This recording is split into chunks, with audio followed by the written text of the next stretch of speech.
Hey everyone, welcome back. Chapter 791.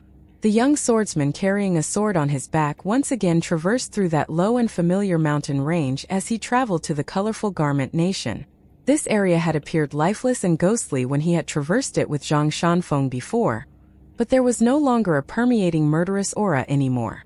Of course, it wasn't an outstanding place filled with abundant spiritual energy, but it was at least filled with green mountains and limpid waters and much better than what it had once been. Chen Ping'an continued forward relying on the path in his memory, and he finally arrived at a familiar old estate when night had already fallen.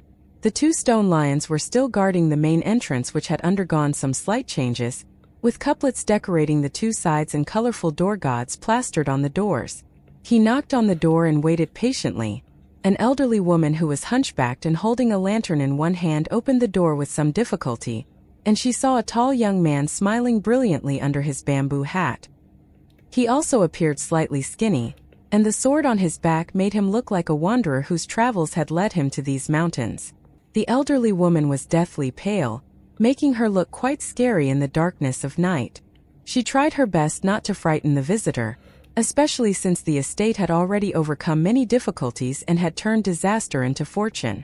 Because of this, there was no need to purposely scare away mortal humans, lest they be implicated in the estate's troubles. "Young master, are you looking for temporary accommodation?" the elderly woman asked in a quiet voice. The young man smiled and replied, "Not only am I looking for temporary accommodation, but I'm also looking for some wine and a large bowl of stir-fried pork with bamboo shoots."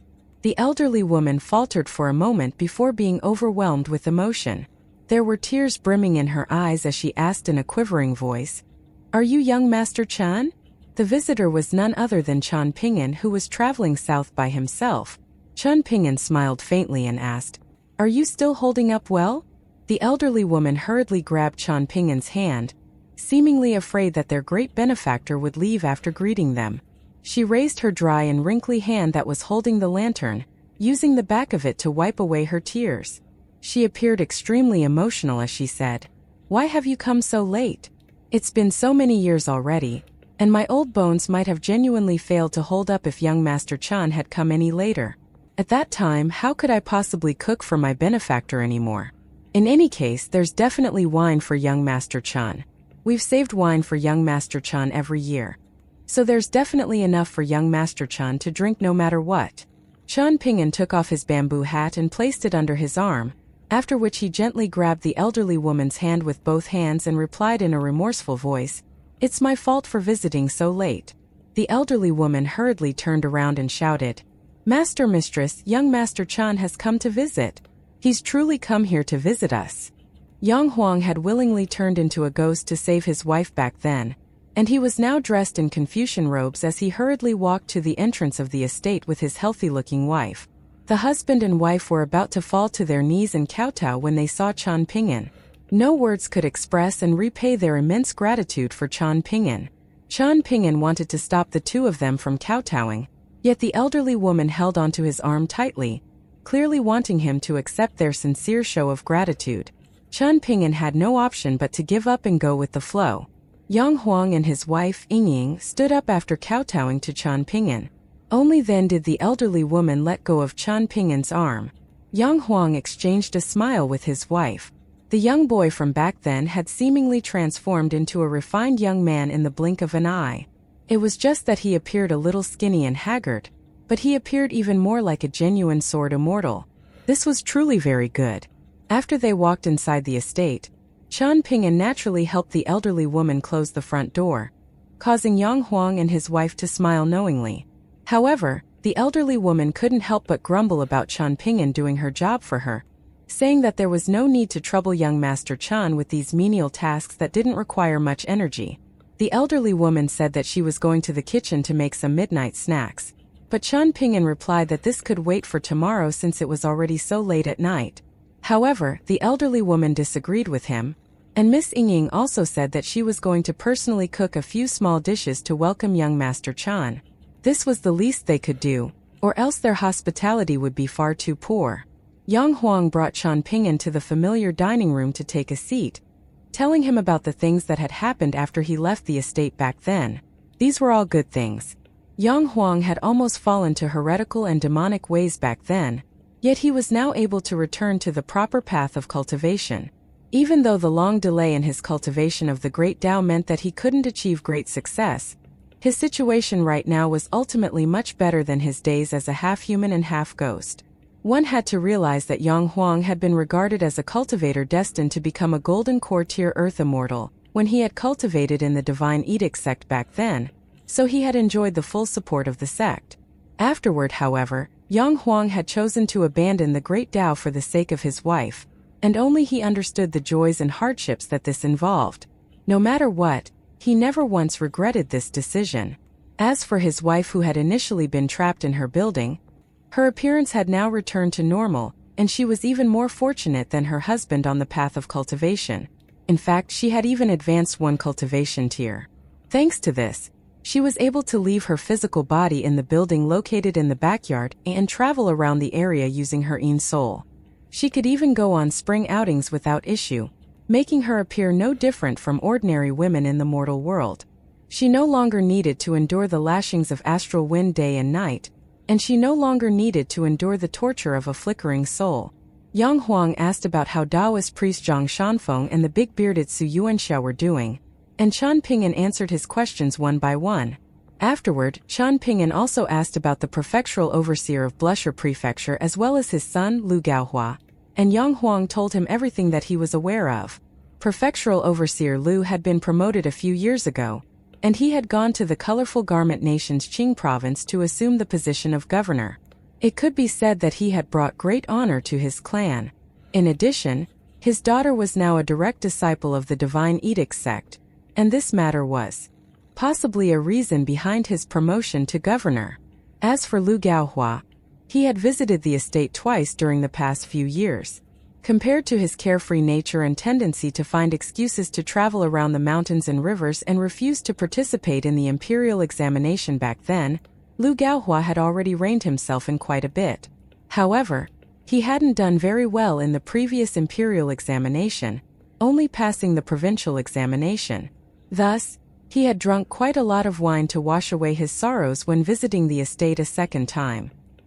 He had also grumbled a lot, saying that his father had told him to at least get married if he couldn't pass the final imperial examination. Chen Ping'an also asked about Mr. Fisherman, and Yang Huang said that it was quite a coincidence that the old cultivator had just returned from his trip to the capital. He was staying at Blusher Prefecture right now, and it was said that he had taken a female disciple called Zhao Luan, someone with very good cultivation aptitude. However, good fortune also came with troubles, and Mr. Fisherman was facing some slight headaches right now. Word had it that the most powerful immortal from the mountains of the colorful garment nation had taken a fancy to Zhao Luan and hoped that Mr. Fisherman could part ways with his disciples. He promised rich compensation, and he was even willing to recruit Mr. Fisherman as a guest elder of his immortal force. However, Mr. Fisherman didn't accept this proposal. Chen Ping'an quietly listened to all of this before asking, "How is the reputation of this leading immortal? And what's his cultivation base?" Even though Yang Huang had become a half-human, half-ghost for so many years, damaging the foundations of his soul and cultivation base, he was still a prodigious cultivator hailing from the Divine Edict sect, after all. He also had no burdens anymore, so he didn't feel any apprehension when he talked about the most powerful cultivator of the colorful garment nation.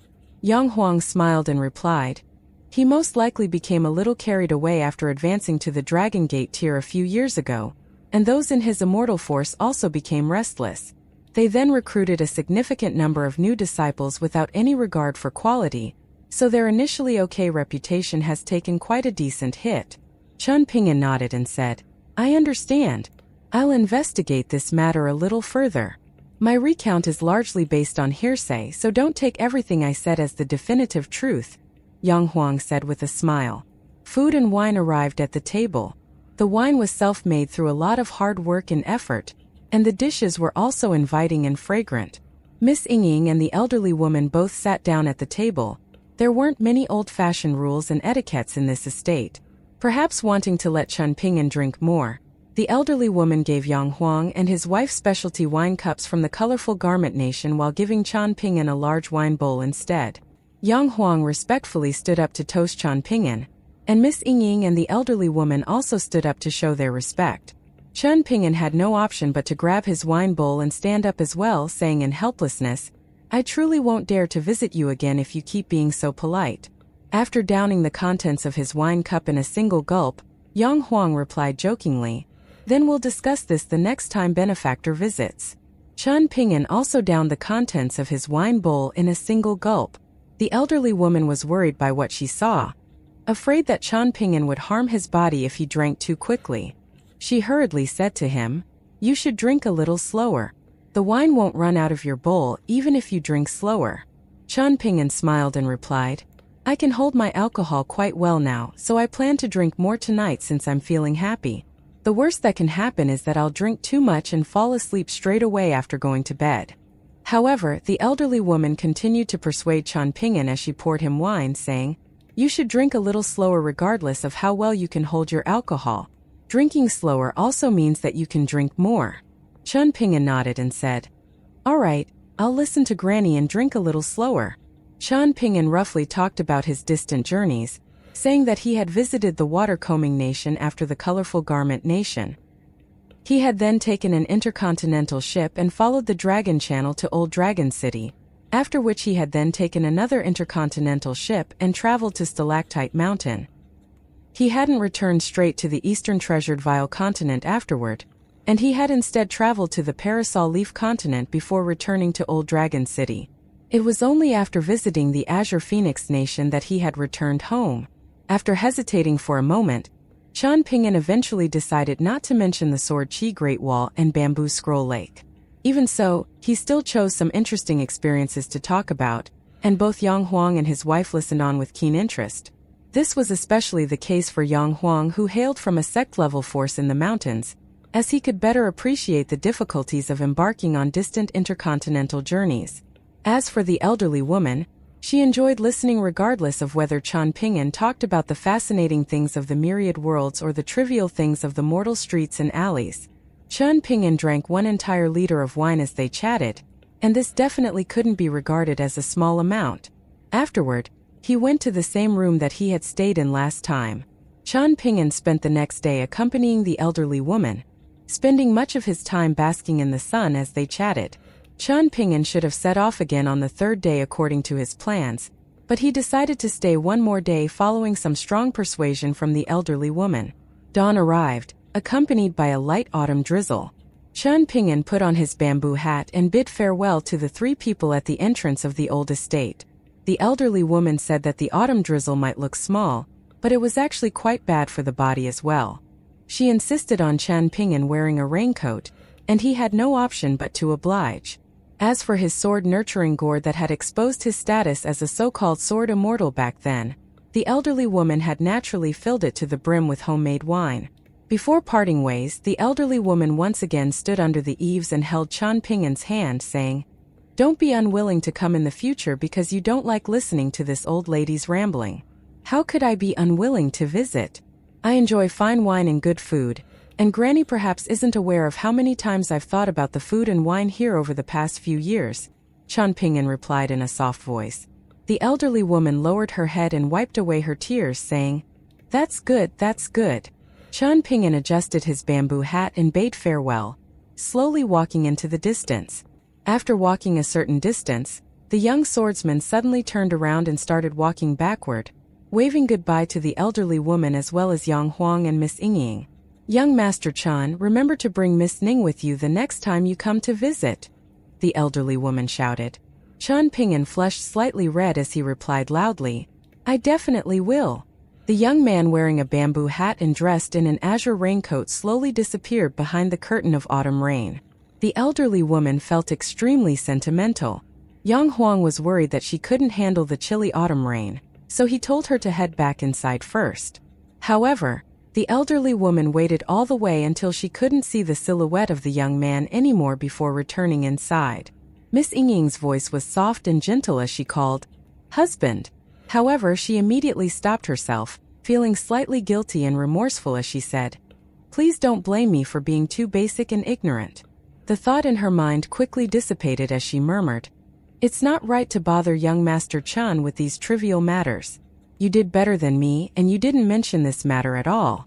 We should indeed be satisfied with what we have and not become so ungrateful. Yang Huang held his wife's hand and chuckled. You're only thinking about this for my sake. Miss Ying's mood suddenly improved and she said with a smile, good people will always be blessed with good karma, right? I don't dare to say for sure regarding other good people, but I most certainly hope that this is the case for Chan Ping'an, Yang Huang replied. Miss Ying smiled beautifully and said, I suddenly feel like just having young Master Chan as a guest drinking wine at our place is a very delightful thing. Yang Huang nodded and said with emotion, autumn has arrived, yet it's as if we're still bathing in the gentle spring breeze. In the light autumn drizzle, Chan Ping'an took a slight detour and arrived outside the temple of a formal god that the imperial court of the colorful garment nation had just entered into the genealogical records. He confidently strode inside. It was time for the autumn harvest, and it was very early in the morning as well, so there were few worshippers to the mountain god temple that had been built atop the ruins of an illegal temple. Chan Ping'an took off his bamboo hat and shook off the raindrops before stepping over the door threshold. He no longer concealed his fist intent and aura on purpose. The mountain god immediately appeared in his godly body form, and the tall and burly martial general suited in armor walked out from his painted divine statue. The mountain god was filled with unease as he cupped his fists and bowed in greeting, saying, This minor god pays his respects to esteemed immortal. Chan Ping'an smiled faintly and said, Pardon my intrusion, I've come here to ask a simple question. Are any cultivators in the nearby immortal forces coveting the spiritual energy of that estate? He didn't speak using the official dialect of the colorful garment nation, nor did he speak using the official dialect of the Eastern Treasured Vile Continent. Instead, Chan Ping'an spoke using the official dialect of the Great Li Empire. Due to the current state of affairs, understanding the official dialect of the Great Li Empire was necessary for all of the mountain gods and river gods in the central region of the Eastern Treasured Vile Continent. There was an awkward smile on the mountain god's face, and he was just in the process of coming up with an acceptable explanation. However, the young sword immortal with a terrifying aura surprisingly put on his bamboo hat and said, Then I'll trouble Mr. Mountain God with looking after the estate. The mountain god felt like he had just experienced a brush with death, so he immediately replied in a solemn voice, I don't dare to say that I'll look after the estate, but please rest assured that I'll maintain a good relationship with Yang Huang and his wife. Better a close neighbor than a distant relative, after all. I understand what I need to do. Chan Ping'an cupped his fists in thanks before he left, smiling and reminding the mountain god, Just pretend that I never came. The mountain god, who had just recently received official appointment from the imperial court of the colorful garment nation, and was responsible for overlooking this piece of treasured land, hurriedly nodded in understanding. If he wasn't smart enough, then just relying on his meritorious service in life and hidden virtue after death wouldn't have been enough for him to contest for and obtain this coveted role. Becoming a formal god that governed a mountain or river was, in fact, no different from climbing up the ranks in the imperial court. Chan Ping'an left the mountain god temple. The mountain god slowly paced back and forth in the main hall of his temple. He wouldn't provoke or target that estate anymore in the future, especially since he wouldn't be powerful enough to get a share of the spoils no matter how abundant the spiritual energy in that area was. Chan Ping'an traveled to the colorful garment nation's Blusher prefecture, handing over his travel documents when he reached the city gates. This was a brand new passport that Wei Bo had obtained for him. Of course, his passport still listed him as a citizen of the Great Li Empire's Dragon Spring prefecture. After asking around for directions as he walked, Chan Ping'an eventually found his way to the residence of Mr. Fisherman. This was a small and serene alley that only had the sound of rain at this moment. Chan Ping'an knocked using the door knockers. It wasn't long before a relatively expressionless young boy answered the door. After seeing Chan Ping'an, the tall and skinny young boy appeared extremely hesitant, seemingly not daring to confirm whether it was actually Chan Ping'an standing in front of him. Chan Ping'an smiled and greeted the young boy, saying, Zhao Shuxia. Mr. Chan, the young boy exclaimed in delight. Chan Ping'an nodded in acknowledgement and observed the tall young boy for a moment. His fist intent wasn't abundant, but it was very pure. He was probably a third-tier martial artist right now, and he was quite a fair distance away from reaching the next tier. Even though he wasn't like Sun Yuanji, someone who could clearly be identified as a martial arts talent at a single glance, Qian Pingyan was actually fonder of Zhao Shuxia's attitude. Zhao Shuxia had earnestly practiced the six-step walking meditation that he had stolen from Qian Pingyan. The young boy was none other than Zhao Shuxia, the person who had tightly gripped onto a machete and protected the little girl back then. Zhao Shuxia closed the door and led Qian Pingyan to the backyard of the residence. Qian Pingyan smiled and asked, "Regarding the fist stance I taught back then, have you practiced it 100,000 times yet?" Zhao Shuxia appeared slightly embarrassed as he scratched his head and replied, "According to what Mr. Qian said back then, practicing the fist stance one time counts as throwing one punch. I haven't dared to slack off these past few years, but my ability to perform the fist stance is truly far too slow. I've only practiced it around 163,000 times. Have you fought against any enemies? Or have you received any guidance from powerful individuals?" Qian Pingyan asked. "No," Zhao Shuxia replied with a shake of his head. Qian Pingyan understood the situation upon hearing this. If Zhao Shuxia had experienced the tests of life and death battles, allowing him to temper and refine his fist aura, then his ability to complete the fist stance would gradually become quicker and quicker. In that case, he would have definitely been able to complete the fist stance more than 163,000 times. Since he hadn't experienced any such challenges, however, then his only option was to slowly complete the fist stance and slowly accumulate experience. As such, it was naturally very difficult for him to complete the fist stance any quicker. Even so, Qian Pingyan wasn't worried about Zhao Shuxia being slow because of this reason. Possessing fist aura was much like how the old granny in the estate had handed him wine. As long as one maintained their stability and balance, their fist intent or wine wouldn't run away no matter what. Each drop of fist intent one accumulated would remain in one's body. On the other hand, one's fist intent would be flimsy and unstable if one slacked off, and this would be akin to remaining unaware as one's wine splashed all over the place. If this were the case, then one would find it extremely difficult to overcome the critical barrier leading to the fourth tier of martial arts. It would be exceedingly difficult to advance from the 3 physique tempering tiers to the 3 qi tempering tiers. Qian Pingyan had overcome many hardships, while Zhu Lu had failed to do the same back then. Instead, she had relied on the medicinal ointments of the Yang family's medicine shop to just barely advance to the next tier. Meanwhile, the female disciple newly taken in by old man Yang had overcome all of these hardships by herself.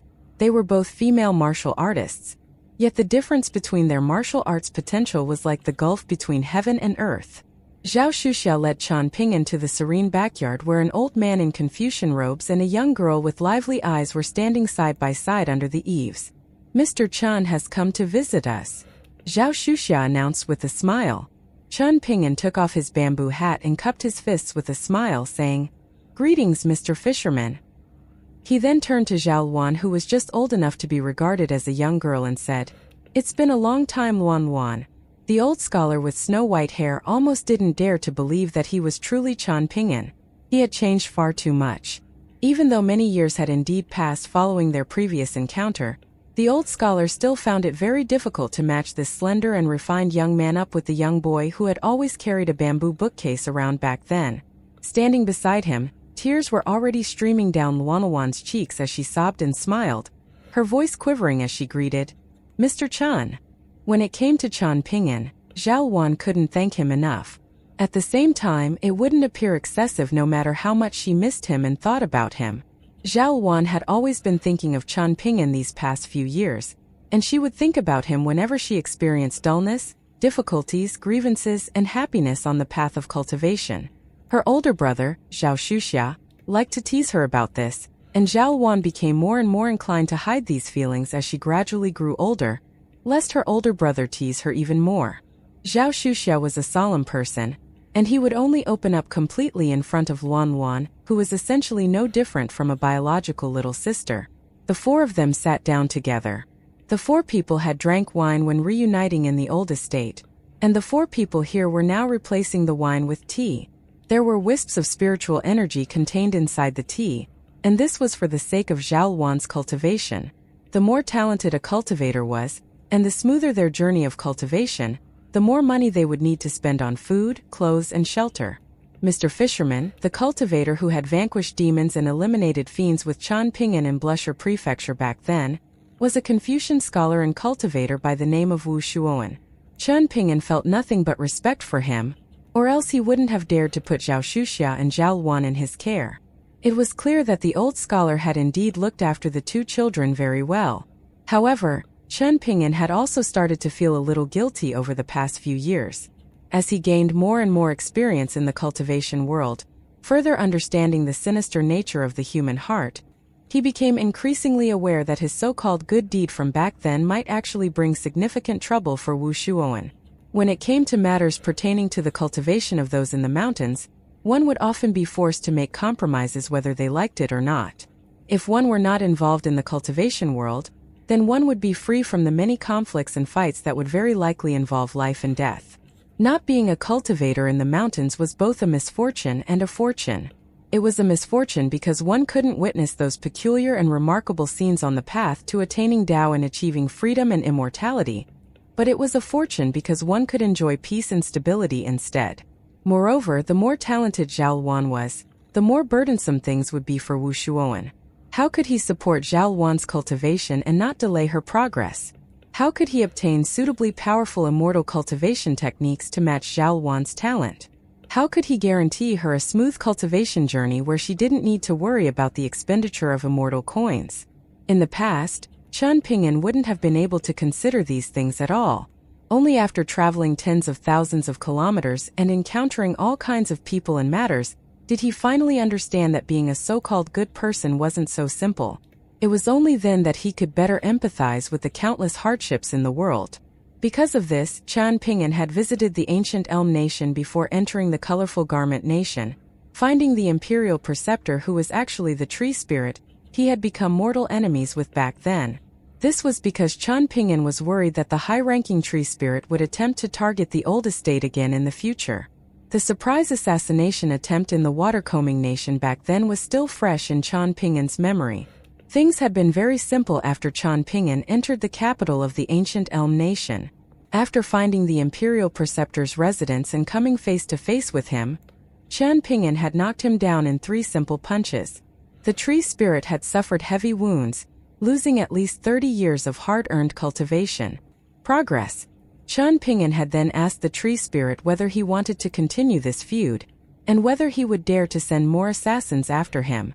The Imperial Preceptor of the ancient Elm Nation, assuming the form of a scholar, had collapsed to the floor with his face drenched in blood, and he had replied that he wouldn't dare to do so. After all, 2 flying swords had flown out of Changping'an's sword-nurturing gourd, with one hovering in front of the tree spirit's glabella and one hovering in front of the tree spirit's heart. Only after doing this did Changping'an leave. Moreover, he had purposely sat down at a tea stall located outside the city gates of the capital, waiting for the Imperial Preceptor to utilize his backup plan. However, nothing had been forthcoming. Only then did Changping'an leave and make his way to the Colorful Garment Nation. Changping'an took a sip of hot tea before asking frankly, "Mr. Wu, I've heard that a cultivator from the Colorful Garment Nation wants to take Luan Luan as his disciple?" Wu Shuoan nodded and replied with anxiousness, "If that esteemed immortal is genuinely willing to teach Luan Luan immortal techniques, then I wouldn't prevent Luan Luan from obtaining this fated opportunity regardless of how reluctant I am to part ways with her. However, this esteemed immortal is hellbent on recruiting Luan Luan into the mountains for 2 reasons. One reason is her cultivation aptitude, and the other reason is, it's because the esteemed immortal's direct disciple, an extremely libertine person with poor morals, took a fancy to Luan Luan when he saw her at a banquet hosted in the capital of the Colorful Garment Nation. Forget about it, there's no point mentioning these unsightly matters. If worse comes to worst, I'll simply leave the central region of the eastern treasured vile continent with Luan Luan and Shuxia. We won't stay in the Colorful Garment Nation and the 12 or so surrounding nations. What's the name of that immortal force, and what's the name of that master and disciple? How far is the immortal force from Blusher Prefecture, and where is it located?" Changping'an asked. Even though Wu Shuoan was puzzled by Changping'an's questions, he still answered them one by one. He said that Misty Mountain was located approximately 600 kilometers from Blusher Prefecture, And this was, of course, referring to the distance on foot. After drinking a bowl of tea, Qian Ping'an stood up and said with a smile, "Then I'll pay a visit to Misty Mountain's ancestral hall now. It shouldn't take me too long to go there and come back." Wu Shuowen stood up and shook his head, saying, "Please don't be rash, young Master Qian. We need to take our time to make careful deliberations first." Misty Mountain's mountain protection formation possesses powerful offensive abilities, and there's also a Dragon Gate tier immortal guarding the mountain. Qian Ping'an's expression was calm and composed as he smiled faintly and replied, "Rest assured, I'm simply heading over to speak some reason with them. If reason doesn't get through, then I'll have to try some other method." There were some things that Qian Ping'an didn't say. If a person were strong enough to speak reason, then they shouldn't suppress themselves and keep their reasons cooped up. They should speak their reasons and go from there. For example, the current situation with Misty Mountain. If a person were unable to speak their reasons for whatever reason, then they should keep these reasons saved up first. For example, Qian Ping'an's grudges against Sun-Scorched Mountain and Light Breeze City's Su clan. There would eventually come a day when he dug up these matters as if he were digging up a pot of aged wine from the ground. As for how Qian Ping'an spoke reason, he had both fists and swords. When he arrived at the ancestral hall of that immortal force, he would use his fists and his swords more than he used his mouth. Back in the bamboo building at Downtrodden Mountain, he had witnessed Cui Cheng's might as a 10th tier martial artist and also listened to some of the old man's principles. In fact, Cui Cheng's principle was 2 simple sentences. You should drink fine wine with those who speak reason, and you should throw rapid punches at those who refuse to speak reason. This is the cultivation world that belongs to you, Qian Ping'an. Practicing fist techniques isn't for the sake of fighting in bed, and it should instead be used to compete with the entire world. It should be used against those in the mountains and outside the mountains, telling them to kowtow whenever they see you. Qian Ping'an completely agreed with the first sentence, but he felt like the second sentence was deserving of some further discussion. However, he hadn't dared to voice his thoughts in the bamboo building, afraid that he would suffer another beating. Cui Cheng had been radiating with the aura of a martial artist at the peak stage of the 10th tier back then, so just a single careless punch from the old man would have been enough to genuinely kill Qian Ping'an. Wu Shuowen was clearly unconvinced, and he was afraid that the young man in front of him wasn't thinking things through properly. Qian Ping'an had displayed his impressive composure during the defensive battle in Blusher Prefecture several years ago, but their opponent this time was an experienced Dragon Gate tier immortal, after all. Not only that, but the immortal was also the leader of an immortal force that had managed to build a relationship with the heavy cavalry of the Great Li Empire. It was rumored that he was going to become the next imperial preceptor as well, so he was enjoying unparalleled fame and power at this moment. That being the case, how could Qian Ping'an possibly barge into the immortal force by himself? People in the cultivation world would be more afraid of the vigorous youth, but this wasn't the case for chi refiners in the mountains. Being able to advance to the Dragon Gate tier implied both a powerful cultivation ability and a shrewd mind. Moreover, which of them wouldn't have a powerful backer? Meanwhile, Zhao Shuxia wasn't too worried, most likely thinking that it wouldn't be surprising no matter how powerful Mr. Qian, the person who had taught him fist techniques, was. On the other hand, Zhao Wan was even more worried than her master, Wu Shuowen. Having no time to worry about status or etiquette, she hurriedly walked over to Qian Ping'an's side and grabbed the hem of his clothes, the rims of her eyes red as she exclaimed, "Please don't go, Mr. Qian." Qian Ping'an glanced at Wu Shuowen before looking at Zhao Wan and saying with an exasperated smile, "I'm not going to seek death, and I'll run away if I can't defeat them." Tears immediately flowed down Zhao Wan's cheeks and she retorted, "Mr. Qian, you said you were going to speak reason with them just then." Qian Ping'an was rendered speechless, and he signaled to Zhao Shuxia with his eyes, wanting him to help console Zhao Wan. However, the young boy was quite slow and dull, and he simply stood there and chuckled, not moving a single step. Qian Ping'an sighed and relented, saying, "Then let's sit down and continue to drink tea." The tear-filled eyes of Zhao Wan were even mistier than Misty Mountain, which was covered in mist all year round, and she asked, "Honest?" Qian Ping'an nodded in reply, and only then did Zhao Wan let go of his clothes and timidly walk back to her seat to sit down. Wu Shuowen also sat down and he persuaded, "There's no need to hurry, young Master Qian. I'll treat this as a sightseeing journey with the 2 children." Then what about Mr. Wu's family and clan? Chen Ping'an asked. I presume that a Dragon Gate tier cultivator wouldn't stoop to such low and shameless levels, Wu Shuowen replied. Chen Ping'an looked at Wu Shuowen. Wu Shuowen lowered his head to drink tea. The old scholar could only sigh in his mind.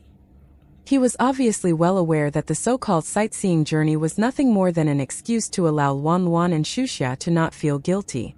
Chen Ping'an gently set down his teacup. In the next instant, Chen Ping'an's figure had already vanished from the room.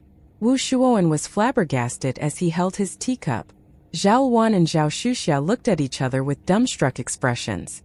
What they saw was the young man in azure standing in the courtyard, with the sword on his back, leaving its scabbard and transforming into a ray of golden light as it soared into the sky. With a tap of his foot, Chen Ping'an leaped onto his sword and burst through the curtain of rain, riding atop his sword as he traveled north. Wu Shuowen hurriedly drank a sip of tea to suppress his astonishment after he came back to his senses. There was nothing else he could do since it was clearly impossible for him to stop Chen Ping'an. There was an entranced look in Zhao Wan's bright and watery eyes. She hurriedly wiped away her tears, and her tear-stained appearance was truly as moving and attractive as could be. It was no wonder that the young mountain master of Misty Mountain had instantly taken a fancy to her. Zhao Shuxia scratched his head and chuckled. Seriously, what's with Mr. Chen's hastiness? He's going to their ancestral hall, yet it's as if he's in a hurry to head out and buy wine. It was noon, yet the heavy downpour at the immortal force that was often drenched in rain made it appear much like midnight. As a result, the streak of golden light that appeared over the horizon was extremely radiant and eye-catching. In any case, this streak of light was also accompanied by a thunderous boom as it tore through the sky. It didn't matter if the cultivators on Misty Mountain were deaf or blind, and they should all be acutely aware that a sword immortal had come to visit their mountain. The commotion was far too great, and the aura of the visitor was far too domineering. He didn't look like a friend of Misty Mountain who had come here to reminisce about the past. Misty Mountain activated its mountain protection formation without hesitation, with the ancestral hall being the central control point of the large formation. The mountain was dark due to the heavy downpour, and there was also white mist rising and suffusing into the surroundings from the foot of the mountain, gradually shrouding the entire mountain from the inside to the outside. However, as opposed to the outside, things on the mountain were as clear as day behind the veil of mist. Meanwhile, ordinary woodsmen and hunters would see nothing more than a curtain of hazy white when they looked at Misty Mountain. In fact, they couldn't even see the silhouette of the mountain. Not only was the mountain protection formation activated, but several streaks of white light measuring dozens of meters in length shot out from the ancestral hall located at the peak of Misty Mountain as well, soaring through the wind and mist surrounding the mountain. They were prepared to fight at any moment. Many cultivators who wielded power in Misty Mountain had already left their abodes, gathering together at the ancestral hall. Deep down, they naturally hoped that this mighty and domineering sword immortal was a friend rather than a foe. The leader of Misty Mountain was Lu Yundai, and his direct disciple was Lu Tingjio. Both of them were extremely renowned in the colorful garment nation, the former because of his cultivation base and the latter because of his father. There were several dozen elderly cultivators, direct disciples, and guest elders who were renowned throughout the nation gathered around the father and son right now, with many of them feeling extremely solemn. They could only stand there helplessly as they watched the golden ray of light draw closer and closer to Misty Mountain. They couldn't fly out to greet this uninvited guest, could they? Sword cultivators were both the poorest and wealthiest people in the world, and as the first ranked of the four most difficult breeds of cultivators to deal with, they were incredibly troublesome due to their extraordinary destructive ability. Not only were their attacks swift, but they were also able to run away very quickly. Of course, one would do well to understand that the large majority of times, sword cultivators would only run away after killing their foes. If this were in the past, Misty Mountain might have still felt apprehensive, but they definitely wouldn't have felt as fearful as they were now. The current state of affairs was far too unforgiving, and the backbones of the mortal nations and armies had all been shattered. At the same time, the courage of the cultivators in the mountains had almost been completely obliterated as well. Neighboring mountains banding together to defend against enemies, mountain gods and river gods rushing over as reinforcements, or having the power to command the armies of mortal nations had all become things of the past. These things would never happen again. Things had changed drastically after all. Many immortal rules that had been accepted and adhered to for hundreds upon thousands of years suddenly became ineffective. Because they needed to occasionally interact with cultivators from the Great Li Empire, the immortal forces in the Colorful Garment Nation and the dozen or so surrounding nations all discovered that their cultivation bases and immortal forces were nothing more than wet lettuce in front of the Great Li Empire. The southward expedition of the Great Li Empire's heavy cavalry had crushed many outwardly powerful but inwardly weak forces underfoot. Almost everyone was easily frightened right now, regardless of whether they were in the mountains or outside the mountains. In the past, the army of the Colorful Garment Nation had been regarded as the strongest in the central region of the continent. Meanwhile, the ancient Elm Nation was famous for its heavy infantry, the Pine Stream Nation was famous for its swift light cavalry, and the Watercombing Nation was famous for its mountain warfare. However, these nations had either refrained from deploying a single soldier or suffered crushing losses after genuinely coming face to face with the heavy cavalry of the Great Li Empire. This was in stark contrast to the Stonebrush Nation, the Plum-Glazed Nation, and the other vassal states of the luminous Vermilion Empire in the south. These nations had fought to the death and refused to retreat, causing no small trouble for the armies of Su Gaoshan and Chao Ping. In comparison, the armies of the Colorful Garment Nation and the dozen or so surrounding nations appeared weak and impotent, causing them to become the laughingstock of the entire continent. After a general of the Watercombing Nation who had initially provided meritorious service suffered a resounding defeat, it was rumored that he had actually learned all of his military strategies and tactics from the Great Li Empire's Song Chongjing. He was unfortunately a mediocre student, however, and his biggest wish in life was to meet Song Chongjing and humbly ask for guidance regarding the essence of military strategy. And thus, a beautiful story about recognizing one's heritage and origin was born.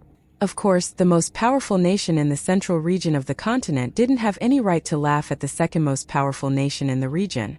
The Colorful Garment Nation didn't fare much better, and it had actually refrained from fighting a single battle even though it was widely renowned for its heavy infantry.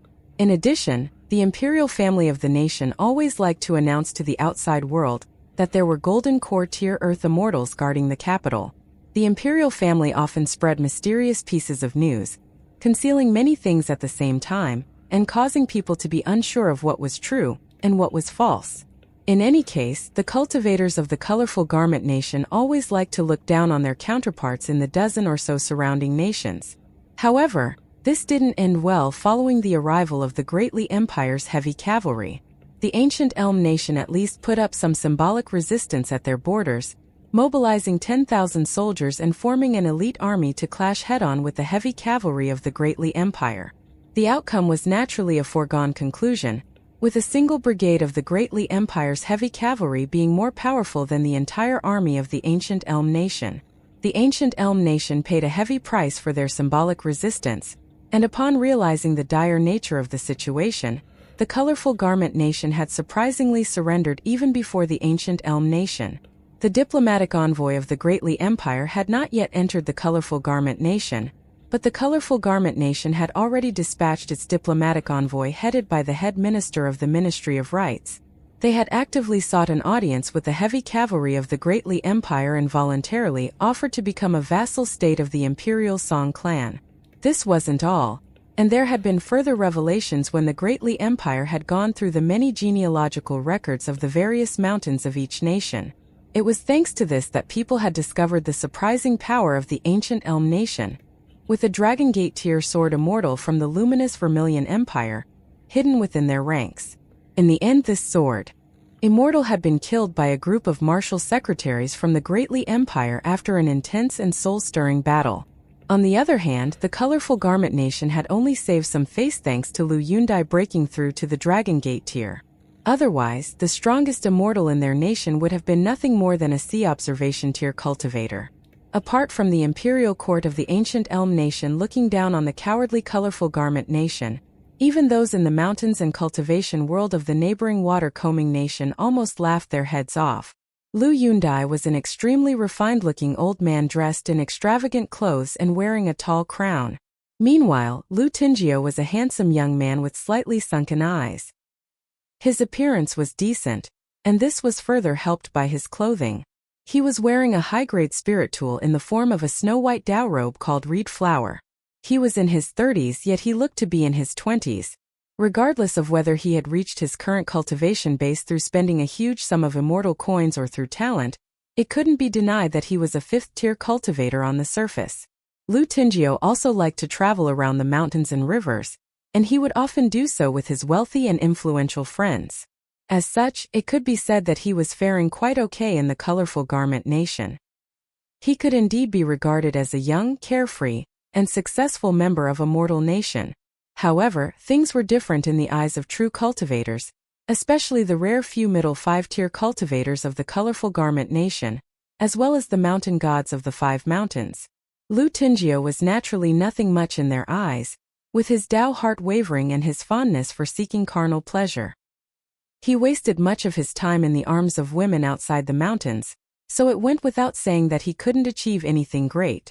If Lu Yundai truly wanted to hand Misty Mountain to his son in the future, he would perhaps face stiff opposition and even cause internal conflict.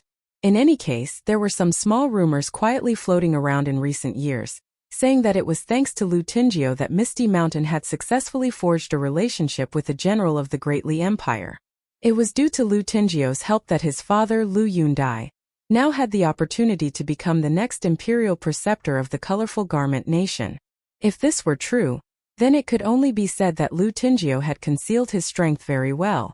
An elderly cultivator holding a walking stick asked in a quiet voice, "Leader Lu, forgive this old man for his bad eyesight, but I'm unable to determine the true cultivation base of this visitor. Is he a legendary earth immortal?" Lu Yundai was calm and composed as he retorted with a smile, "An earth immortal sword cultivator?" The elderly cultivator felt like he was indeed scaring himself. They had activated the mountain protection formation, and they were now gathered at the entrance of the ancestral hall, so he shouldn't be so anxious and flustered at this moment. He huffed and replied, "That would be far too astonishing. I surmise that our visitor isn't at such a lofty level." A beautiful woman with an ancient sword hanging by her hip chuckled coldly and said, "What does matter even if he's a middle 5-tier sword cultivator passing by? Will he dare to forcefully charge into Misty Mountain's mountain protection formation? Will he truly dare to view Misty Mountain as a pushover that anyone can pick on?" Lu Tingyou glanced at the woman's shapely bosom, squinting his eyes a little before quickly retracting his gaze. The cultivation base of this female guest elder wasn't very high, and she was only at the cave abode tier. Even though she was a chi refiner, she was also skilled at the sword manipulation techniques of sword experts from the cultivation world. She had achieved an impressive feat one time, relying on her pinnacle sword manipulation technique to feign being a cave abode tier sword cultivator, and scaring away a powerful sea observation tier cultivator from the water combing nation. However, she was far too hot-tempered and unfriendly, and this was a complete turn-off and waste of her good body. Lu Tingyou could only sigh in pity, and he wouldn't have given up on pursuing her back then if it weren't for these reasons. He would have tried a bit harder no matter what. However, Lu Tingyou had engaged in a heart-to-heart conversation with his father after things had settled down in the colorful garment nation, and his father had promised him that he could personally be their matchmaker as long as Lu Tingyou advanced to the cave abode tier. At that time, Lu Tingyou and the shapely woman could interact as Dao partners without actually being Dao partners. In other words, Lu Tingyou could take her as a mistress. A young and relatively talented direct disciple asked in a quiet voice, "Are we not going to deal with that arrogant cultivator from the Great Li Empire?"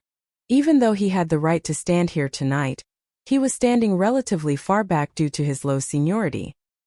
He was none other than the prized disciple of the sword-wielding woman at the cave abode tier, and he was carrying a sword bestowed upon him by the ancestral hall because he was a legitimate sword cultivator. However, he was only at the 3rd tier right now, yet he had almost exhausted all of his master's savings. After doing everything he could to nurture his bonded flying sword, he was still only able to forge a weak sword blade. As such, the young cultivator felt both yearning and jealousy when he saw the sword immortal soaring over with overbearing might. In fact, he hoped dearly that the sword immortal would crash into Misty Mountain's mountain protection formation and be brutally killed by its flying swords. If that were to happen, perhaps the sword currently under the sword immortal's feet would become his. After all, He was the only sword cultivator in Misty Mountain, so who else could the sword be given to? Could they truly leave it in the ancestral hall to gather dust? The golden thread in the sky became clearer and clearer. There was a thunderous rumble as the uninvited guest cut through the sky on his sword, and his aura was so domineering that even the spiritual energy of Misty Mountain started to tremble, causing the 6 flying swords of the mountain protection formation to surprisingly quiver as well.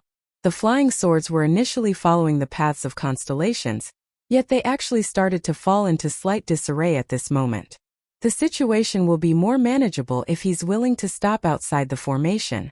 That will signify that he's not here to seek revenge, Lu Yundai said in a quiet voice. Everyone nodded in agreement.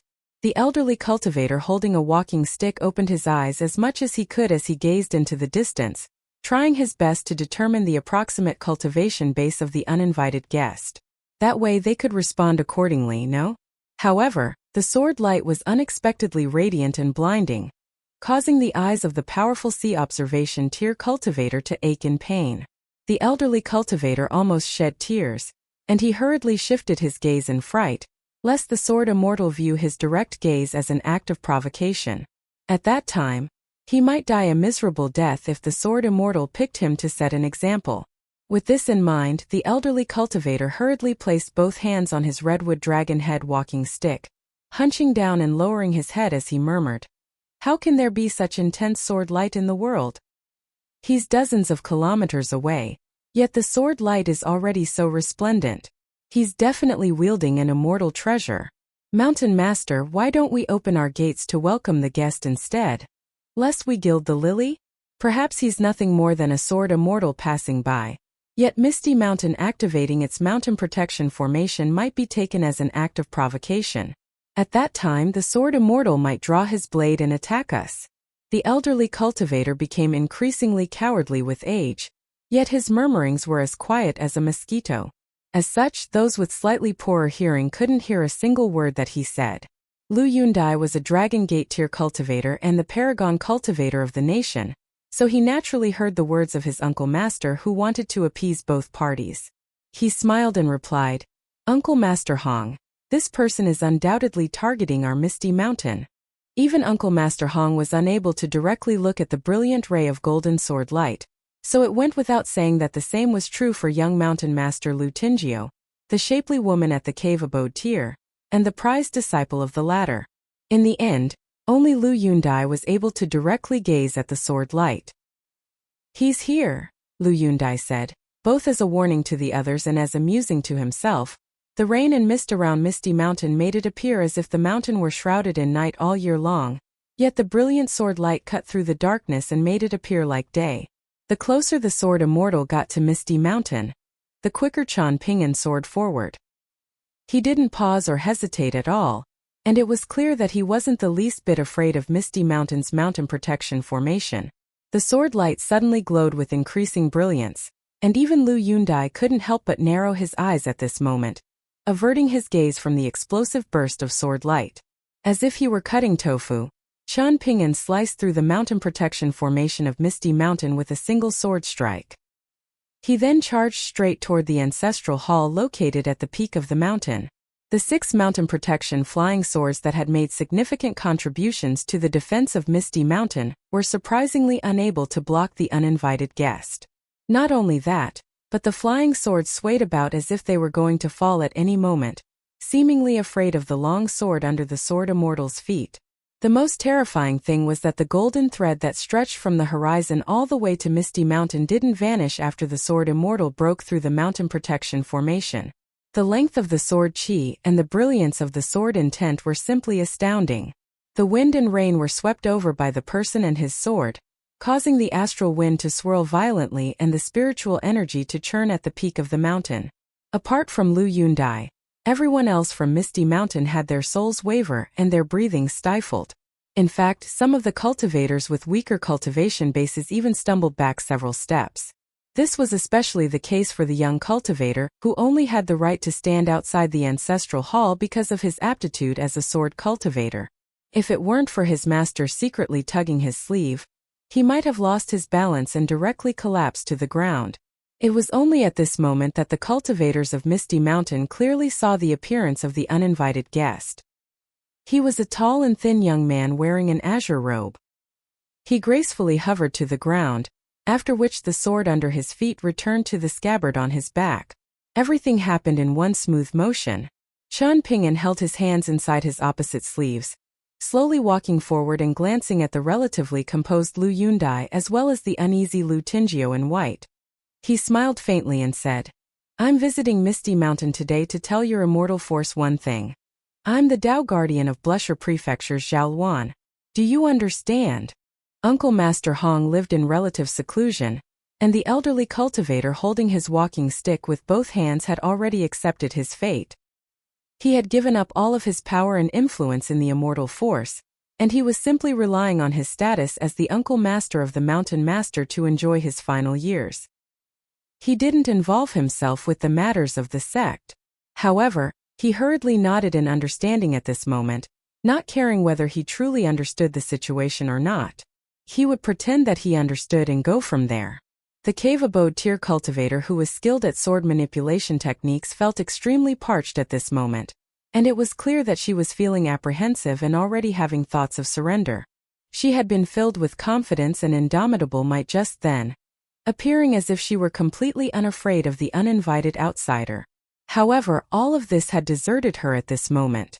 Meanwhile, her prized disciple who was a fellow sword cultivator didn't even possess the courage to look their opponent in the eye. Lu Yundai narrowed his eyes, feeling slightly puzzled in his mind. However, he maintained the smile on his face as he asked, "Can you please elaborate, Senior Sword Immortal?" There were fewer than 20 paces between Qian Ping'an and Lu Yundai. Qian Ping'an smiled and replied, "Your Misty Mountain is quite an interesting place. Those who don't understand pretend to understand, while those who understand pretend not to understand. But this doesn't matter." After pausing for a moment, Qian Ping'an's gaze shifted to the area behind the cultivators, asking, "This is your ancestral hall, right?" Lu Yundai was still weighing up the situation in his mind, but he put on a furious expression and replied, "Senior Sword Immortal, are you truly going to act unreasonably? Are you going to take advantage of your strength to suppress us without explaining the situation first?" Qian Ping'an turned his head slightly to look at Lu Yundai, and the Dragon Gate tier cultivator's demeanor and speech couldn't trick him at all. He was very familiar with these kinds of people, and their outward strength was nothing more than a facade, with their true intention being to occupy the moral high ground. Lu Yundai didn't need to speak his true thoughts, but Qian Ping'an was aware that he wanted to say that the colorful garment nation now fell under the jurisdiction of the Great Li Empire. As such, Qian Ping'an should carefully think about his actions. More than half of the Eastern Treasured Vile continent was controlled by the Great Li Empire's Imperial Song clan now, so even a so-called sword cultivator like him wouldn't be able to act arrogantly for too long. Since this was the case, Qian Ping'an used the official dialect of the Great Li Empire to say to Lu Yundai, "I'm a citizen of the Great Li Empire, so your backer might not be as effective as you think if it's unfortunately the heavy cavalry of the Empire. Of course, it's completely up to you whether you believe this or not. Moreover, my relationship with the Imperial Court of the Great Li Empire is only SOSO. Lu Tingio cursed in his mind. This sword cultivator was speaking a load of half-truths, so taking into account the swaying loyalty of the cultivators in Misty Mountain, how could they still work together to face this enemy? Lu Tingio was indeed trashy when it came to cultivation, and the rumors swirling around the nation were absolutely on point. In reality, even his father was helpless regarding this matter. However, Lu Tingio's ambition had never been to cultivate on the mountains and attain immortality. This ambition was far too lofty and unattainable. Instead, he took a step back and pursued something easier, hoping to become a mountain master who didn't need to charge into battle himself. Lu Tingio was confident that he was more than talented enough to achieve this. What Qian Ping'an said next was very frank and direct, similar to how he had barged through the mountain protection formation and strolled into Misty Mountain. "As Zhaoluan's Dao Guardian, I'm not going to waste my breath with you after traveling all the way to Misty Mountain. I simply want to ask you and your son a question. Will you still covet Zhaoluan's cultivation aptitude in the future? And will your son still lust after her beauty? You simply need to answer me with a yes or a no." Lu Yundai's expression became solemn. There was nothing that annoyed him more than blunt and straightforward negotiations. Lu Tingyou was just about to say something to get some wiggle room and try to win back some face for Misty Mountain. However, the young sword cultivator in azure unexpectedly smiled and cut him off, continuing. This is my final warning to you. I know all about your glib explanations and so-called reasons. Things like you, Lu Yundai, being sure that Zhao Wan is a cultivation prodigy. So Misty Mountain will definitely treat her with the proper respect and etiquette and guide her with all its ability, not having any ulterior motives. You won't force her either if she's truly unwilling to join Misty Mountain, and you most definitely won't threaten Wu Shuowen's relatives to achieve your goals. Taking a step back, talented young men are naturally fond of fair maidens, so how can I convict Lu Tingyou of any crime, seeing that he hasn't yet violated Zhao Wan in any way? In addition, the Great Li Empire has also established a rule stating that those in the mountains aren't allowed to wantonly challenge each other without permission, or else the imperial court will hold them accountable. I understand all of these nonsensical explanations and reasons. You people have a lot of spare time on your hands, so you can afford to stand here and waste time. However, I'm a very busy person with little time to waste. So, circling back to the two questions I asked just then, answer me with a yes or a no. Chen Ping'an raised his hands and rubbed his cheeks, saying in self-ridicule, No, I need to fix this habit of rambling on before a fight. Otherwise, I'll be no different from how Ma Kuxuan was back then. Chen Ping'an waited quietly for a brief moment.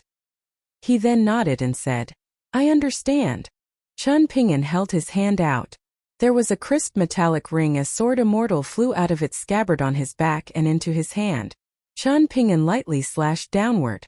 His movement was casual. Yet the sword chi contained inside sword immortal wasn't ordinary at all.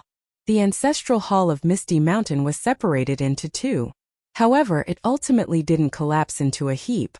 Those who were more experienced in conflicts didn't dare to turn around to look.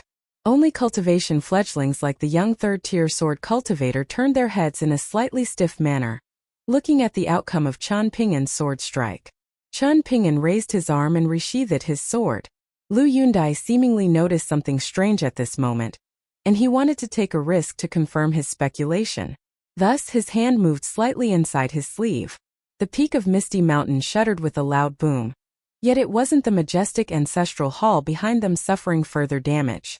Instead, the ground where the sword immortal in azure had been standing was fractured, and the sword immortal was already nowhere to be seen.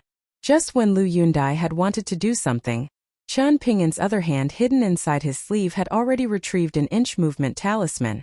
There were fewer than 20 paces between them. These cultivators from Misty Mountain are quite confident and bold, huh? They're completely unworried about standing this close to a pure martial artist, who essentially fights to the death with a far-roaming tier grandmaster every single day? Is the physique of a Dragon Gate tier cultivator this indestructible? There was a deafening rumble. Chen Ping'an was already standing beside Lu Yundai's initial position, while the Mountain Master of Misty Mountain and the Paragon Cultivator of the Colorful Garment Nation had already been thrown back like a broken kite. Blood spurted from his face as he thudded to the ground dozens of meters away. Including Uncle Master Hong and Lu Tingyou, everyone who fell under Chen Ping'an's gaze started to shuffle back in retreat. Chen Ping'an patted his sword nurturing gourd, and 1st and 15th that had already been itching for action for a long time flew out one after another, carving two streaks of light in the air as they impaled themselves into Lu Yundai's palms, eliciting a howl of agony from the Mountain Master. In Chen Ping'an's view, this Dragon Gate tier cultivator was reacting so pathetically to these minor injuries because things had been far too smooth sailing for him in the Colorful Garment Nation. He hadn't experienced pain and hardship for far too long. It was because of this that he was quite similar to Pei Qian. Chen Ping'an looked toward Lu Tingyou and asked, You're also involved in this matter, so tell me your answer. Lu Tingyou was extremely frightened and he replied, Since Senior Sword Immortal is Zhao Wan's Dao Guardian, I guarantee that all cultivators from Misty Mountain will take a detour when we see her in the future. No exceptions. Chen Ping'an smiled and replied, It's without a doubt that you're conceding on the surface but fuming on the inside, thinking that you're still yet to unleash your trump card. No matter. I'll stay in the Colorful Garment Nation's Blusher Prefecture for a few days to wait for you. Either come in person or send me a letter, but at least give me a sincere response. Otherwise, I'll be forced to make another trip to Misty Mountain. Qian Pingan's gaze was solemn as he glanced at the reparable ancestral hall of the immortal force, and Sword Immortal, the sword on his back, surprisingly rang in a cheerful manner. Its ringing sounded like a roaring dragon, and golden light continued to flow out from the sword scabbard, with the sword qi appearing like flowing water. This was an extremely strange sight that further shocked the cultivators of Misty Mountain. Qian Pingan took a deep breath and composed himself before saying slowly, "Don't delay my cultivation." He turned around and took a single stride, transforming into a streak of azure as he dashed away from the mountain peak. He plummeted downward, yet Sword Immortal immediately left its scabbard and appeared under his feet, allowing him to immediately shoot upward and soar into the clouds. The cultivators of Misty Mountain had no idea what kind of technique the Sword Immortal and Azure had used to defeat the powerful flying swords of their mountain protection formation, sending them spiraling around in disarray. After flying to Misty Mountain on a sword and shattering its mountain protection formation with a single sword strike, the uninvited guest in Azure was now flying away on his sword. Sword Immortal had already left, yet wisps of bone-piercing sword qi still lingered around the ancestral hall on the peak of Misty Mountain. The young and handsome third-tier sword cultivator was drenched in sweat as he collapsed into a sitting position on the ground. His master hurriedly helped him up, and she consoled her prized disciple whom she had high hopes for even though the fear on her face was yet to disappear. She lowered her voice and said, "Don't let this affect your sword heart, and make sure not to lose your composure. You should make haste and calm down your bonded flying sword, or else you'll face many challenges and bumps on your path of the great Tao in the future. Of course, it's even better if you can suppress your anxiety and fear. Your master isn't a sword cultivator, but I've heard that sword cultivators subduing their internal demons is also one way to temper their bonded flying swords. Ever since ancient times, there has always been a saying about tempering one's sword on the banks of the mind's lake." There was a dazed look in the young sword cultivator's eyes, and it was only after he heard his master's words that he broke free from his confused and trance-like state.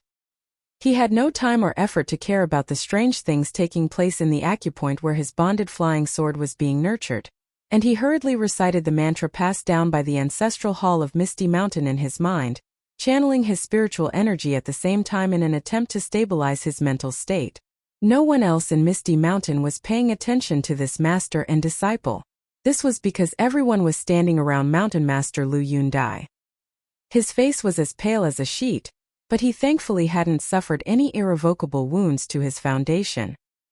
He could still return to his peak level after carefully recuperating for a few years, and this was the only good news from this terrible situation. If Lu Yundai had been beaten back to the Sea Observation tier after just advancing to the Dragon Gate tier, then this along with the ancestral hall being split into two would have dealt a huge blow to their intangible fortune.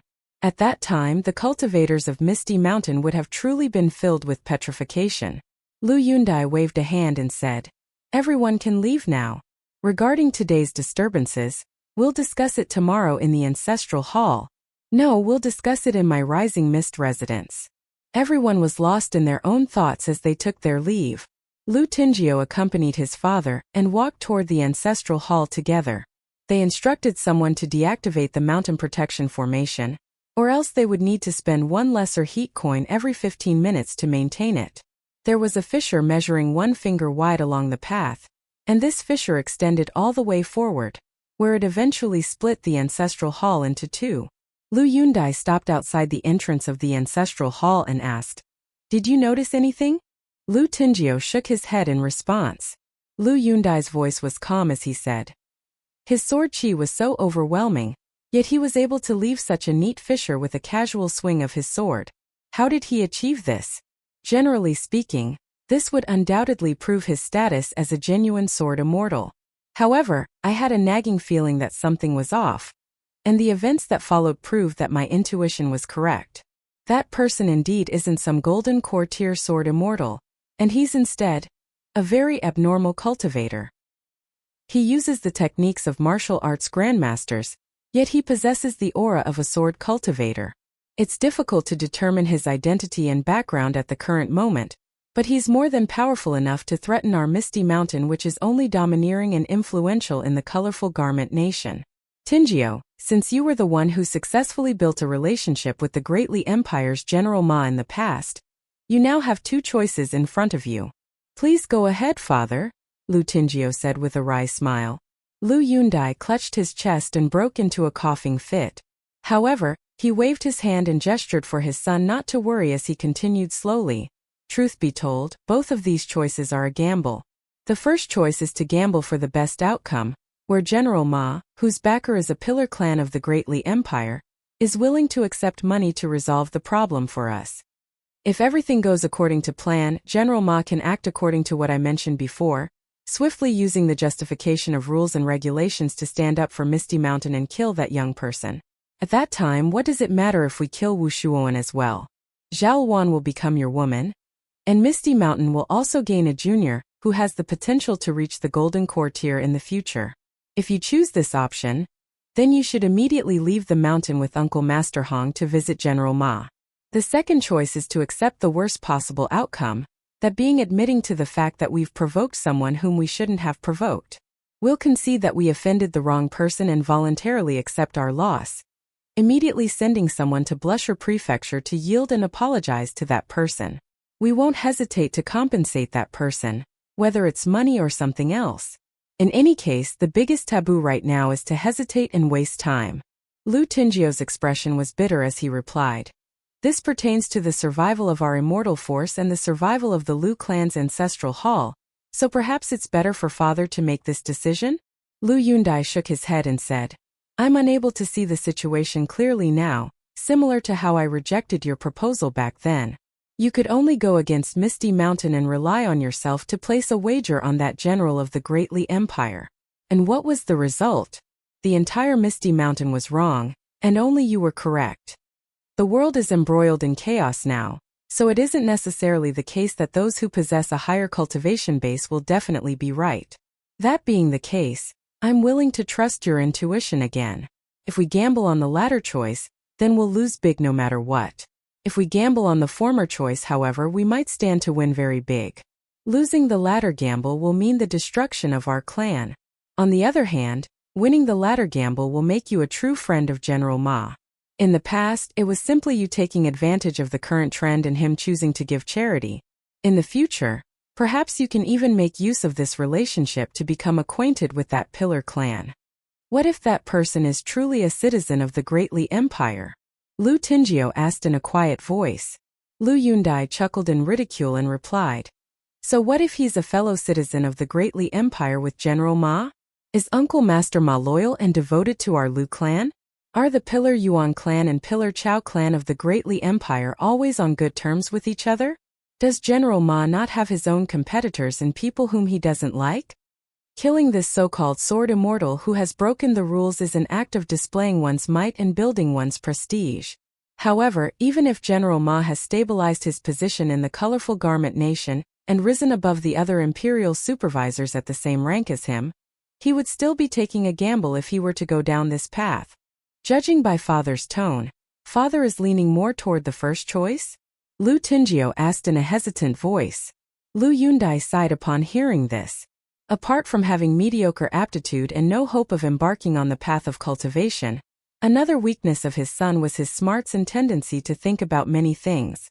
This was naturally a good thing most of the time, but it could potentially prove counterproductive at other times. Smart people were able to chase their goals with strong conviction and assess the situations and adapt accordingly, but many of them also had a bad habit of being scared of death and afraid of shouldering responsibilities. Why had Lu Yundai gritted his teeth and risked his life to advance to the Dragon Gate tier back then? This was because he feared that Lu Tingio would be unable to win over his subordinates in the future, causing the Lu clan to lose their lofty status in Misty Mountain. For example, they might lose their power and influence to that cave abode tier female cultivator whose disciple was a sword cultivator, or they might lose their position to Uncle Master Hong who suddenly developed an interest in leading the immortal force again. In addition, many of the guest elders who had joined the immortal force recently were quite difficult to deal with as well.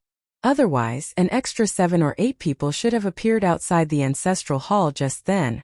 Lu Yundai suddenly spat out a mouthful of thick blood. This looked terrifying, but it was actually a good thing. It was as if some pressure had been taken off his chest. With the qi inside his body no longer feeling so stifled, Lu Yundai suddenly widened his eyes in shock and dashed to the edge of the cliff. He focused his gaze and looked ahead, and what he saw was a small but exquisite flying sword hovering a short distance from the cliff. Meanwhile, the talisman nearby had only just finished burning. Lu Yundai stomped his foot, finally appearing panicked for the first time. That talisman was most likely a sound transmission talisman. Even if it wasn't, there were a myriad of other talismans in the world that possessed similar functionality. That bastard was truly scheming and ill-intentioned. Sure enough, sword light soared through the curtain of rain and pierced through the mountain protection formation again. Uncle Master Hong had just arrived outside his residence. He stopped and stood still, expressing his respect. The cave abode tier cultivator had finally stabilized the mental state of her disciple through much difficulty, yet she discovered that his breathing was once again labored and chaotic following the return of the sword light and thunderous booms. He looked even worse off than the mountain master who had been punched once and stabbed twice. The woman gritted her teeth and held onto her sword as she charged back to the mountain peak, wanting to fight to the death with that sword immortal. If the foundation of her disciple's great Tao were damaged, causing his sword heart to be buried and depriving him of any chance to have a bright future, then was she really going to become Lu Tingio's mistress and plaything in the future? Atop Misty Mountain, Qian Pingan once again landed on the mountain peak, patting his sword nurturing gourd and summoning back first, the flying sword that he had secretly left behind near the cliff. Meanwhile, he couldn't be bothered returning sword immortal to its scabbard on his back this time, and he instead allowed it to slowly rise up beside him, stopping at just the right height for him to grab. Qian Pingan raised his sword and pointed it at Lu Yundai, who was standing in front of the ancestral hall. He smiled faintly and said, "General Ma, was it? How about I visit him with you and your son?" His sleeves billowed as he spoke in a calm and friendly manner, yet his aura wasn't weak at all. This was especially the case with the tip of his sword, and a bead of golden sword chi surprisingly condensed on the sword and dripped to the ground, releasing a dazzling radiance as it rapidly spread into the surroundings. Lu Tingio's knees buckled when he inadvertently recalled what the young man in azure had said just then. "Don't delay my cultivation." Lu Yundai cupped his fists and bowed deeply, saying, "I sincerely admit defeat, Senior Sword Immortal. If Senior doesn't believe me, then I can enter the ancestral hall and use 3 drops of blood from my heart to burn 3 sticks of incense, making a blood vow to the heavens in the name of my seniors and ancestors." Qian Pingan remained silent for a moment before finally saying, "You can only burn this incense if you still have an ancestral hall, right?" This was the first time that Lu Yundai had felt such dread after advancing to the middle 5 tiers. Ancestral halls had never been optional structures that could be built or demolished on a whim. Rather, they were half the life force of all immortal forces and clans in the mountains. Lu Tingio's expression changed again and again as he racked his brain for ways to get out of this perilous situation. Qian Pingan suddenly trained his gaze on Lu Yundai and asked, "Between Lu Tingio's life and the survival of Misty Mountain's ancestral hall, which do you choose?" Lu Tingio was incredibly anxious, and there were tears streaming down his cheeks as he fell to his knees and pleaded, "Father, he's trying to drive a wedge between us. Don't fall for his poisonous plan." Lu Yundai exchanged a glance with Qian Pingan, not looking at his son as he raised his hand slowly. His movement was extremely obvious, so it was clear that he wasn't trying to resist and fight to the death with that sword immortal. Lu Tingio's heart shuddered violently, and he somersaulted backward before madly sprinting away and fleeing for his life as quickly as he could. His reed flower Dao robe provided a lot of help, allowing his speed to rival that of sea observation tier cultivators. Even though his chances of escaping successfully were incredibly slim, Lu Tingio couldn't just stand still and wait for death, could he? Not only that, but he would be brutally beaten to death by his own father outside the ancestral hall. As Lu Yundai's son, how could Lu Tingio not know that his father was a wildly ambitious person? His father would genuinely kill him for the sake of reducing this major problem to a minor one, and a minor one to nothing at all. At the very least, his father would kill him to make it through this difficult situation. Moreover, there was still a sliver of hope in Lu Tingio's heart. As long as he fled out of that sword immortal's view, then his father might potentially lose the opportunity to make a choice. At that time it would be his ruthless father's turn to face the wrath of that sword immortal. Qian Ping'an glanced at Lu Tingjio, whose aura had already been locked onto by his father, Lu Yundai. He was expressionless as he said, "Lu Yundai, you can enter the ancestral hall to offer incense now, and I'll leave the matter at this. Cultivators need to think about hidden virtue and fortune after all. This pertains to not only interactions but more importantly, the heart." Lu Yundai hurriedly retracted his hand and turned around, suppressing the grief and agony in his heart as he strode toward the ancestral hall. He deactivated the protection formation and extracted 3 drops of blood from his heart as he faced the spirit tablets and portraits in front of him, silently lighting the 3 divine incense sticks made using secret techniques. Afterward, he activated a secret immortal technique that was rumored to be capable of bringing people high into the sky and deep underground, holding his end of the bargain and loudly making a vow as he offered the 3 sticks of incense to his ancestors. When the woman at the cave abode Tyr arrived at the peak of the mountain, what she heard was the mountain master making a vow in the ancestral hall of Misty Mountain. Meanwhile, what she saw was the young sword immortal in azure standing in the mountain rain with a jade hairpin atop his head and a wine gourd by his hip. His hair and sleeves billowed in the wind. The young sword immortal glided backward, lightly stepping onto sword immortal that followed him like a shadow. After drawing a large arc in the sky above Misty Mountain, the streak of golden light once again soared away toward the south. It was as if a primordial immortal had raised a calligraphy brush and drawn a large circle in the mortal world. Not only did the woman think this as her mind wavered, but almost every single cultivator in Misty Mountain had a similar thought as their minds shuddered in astonishment. He possessed the paramount might of a sword immortal. In the distance, a person and their sword ferociously broke through the thick curtain of wind and rain, returning to the outside world that was brightly lit by the blazing sun. Qian Ping'an changed from a standing position to a strange sitting position where he was hovering slightly and not fully seated. He was able to sit still thanks to the link between him and Sword Immortal, but this most certainly wasn't the kind of mental link that sword cultivators had with their swords. Qian Ping'an wasn't in a state of connecting with a small world that sword immortals were said to be capable of. Rather, this was a new fist stance from the Mountain Shaking Guide, a sitting meditation called corpse sitting. According to the description of the fist guide, ancient deities were like sitting corpses as they domineeringly sat in the heavenly court. Even though Qian Ping'an could ride atop his sword and travel great distances, he was, in fact, merely standing atop Sword Immortal and enduring the pain caused by the lashing astral wind. Apart from his surprisingly tough physique, he was also able to endure this thanks to the immovable sitting meditation. Cui Chang had once said that fist stances were rigid and not very sophisticated. As such, it was up to the mental state of the practitioner whether they could nurture any might and develop any aura. Even an ordinary and elementary fist stance could bring one to the highest point on martial Tao. The sun was shining brightly in the sky. Beneath it, a swordsman in azure sat on his sword. The person and sword were pure and radiant, as was the sword and the person's heart. It was early dawn when a group of travelers from the cultivation world arrived at the city gates of the colorful garment nation's Blusher Prefecture, waiting on their horses for the gates to open. Among them was a well-renowned individual from the martial arts world of the Watercombing Nation, and he slowly rubbed a jade ornament in his palm as he sat on his horse. He had nothing better to do at this moment, so he looked around at his surroundings, catching sight of a travel-worn young man walking over from the distance. There was a look of exhaustion in his eyes, yet his eyes weren't murky at all. The old man thought to himself that the young man was probably a martial artist, but judging by the imprints left by his footsteps, he most likely wasn't very strong. The old man's gaze continued to wander around, looking at some women and young maidens nearby. However, it was a shame that most of them were women from the countryside, with their skin dry and their looks ordinary. The old man hoped that the women inside the prefectural city weren't as mediocre as this. The young man in azure gazed at the large crowd gathered outside the city gates, and he decided to walk over to a breakfast stall rather than squeezing in front of the city gates with everyone else.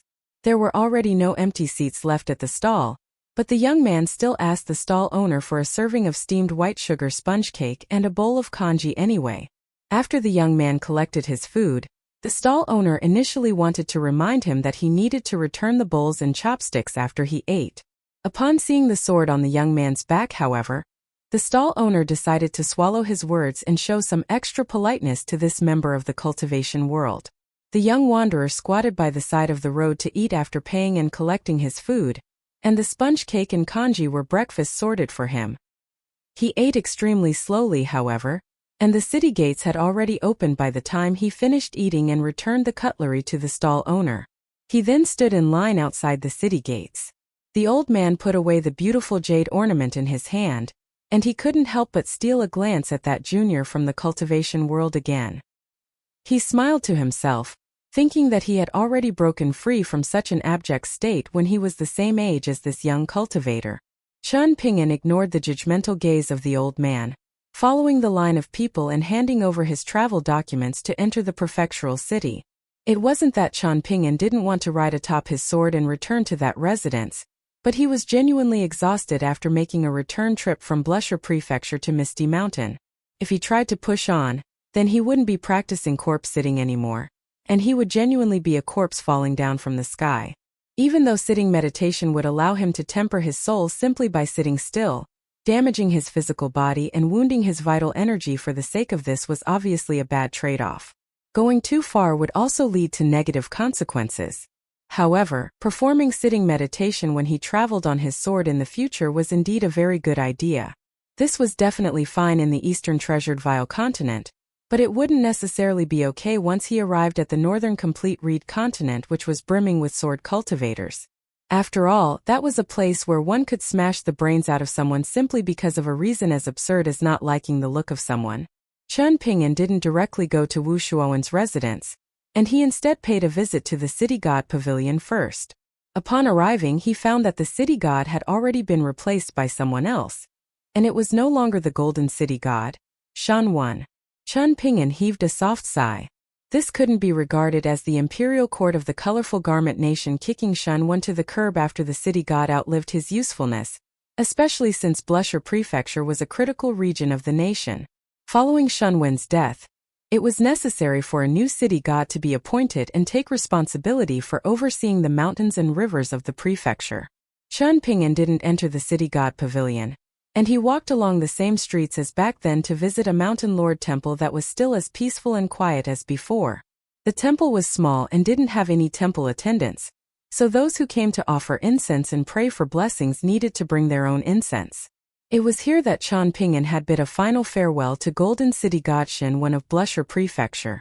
Chen Ping'an pondered for a moment before stepping into the small temple, retrieving 3 sticks of incense from his minimization treasure, while there was no one else around. The incense sticks were refreshingly fragrant, and being items from the mountains, they could do much more than just repel insects and mosquitoes. They could even ward off evil spirits in an entire area. Chen Ping'an had visited a water god temple in the Azure Phoenix Nation during his previous travels, and the incense provider had caught up to Chen Ping'an and his companions when they were halfway to the Lion Garden, delivering them a bamboo incense tube from the temple attendant. Looking at the tube afterward, Chen Ping'an had found 24 sticks of precious water incense. Chen Ping'an left most of the water incense on Downtrodden Mountain before embarking on his current journey, but he brought with him the bamboo incense tube as well as 3 sticks of water incense just in case. However, he unexpectedly needed to use them so soon. When it came to offering incense, there were some taboos regarding offering the wrong type of incense in the wrong temples. For example, offering mountain incense in water god temples. However, it was okay to offer either mountain incense or water incense at city god pavilions, scholarly temples, and martial sage temples. Chen Ping'an lightly rubbed the tip of the incense sticks in his fingers, lighting them up without any fire.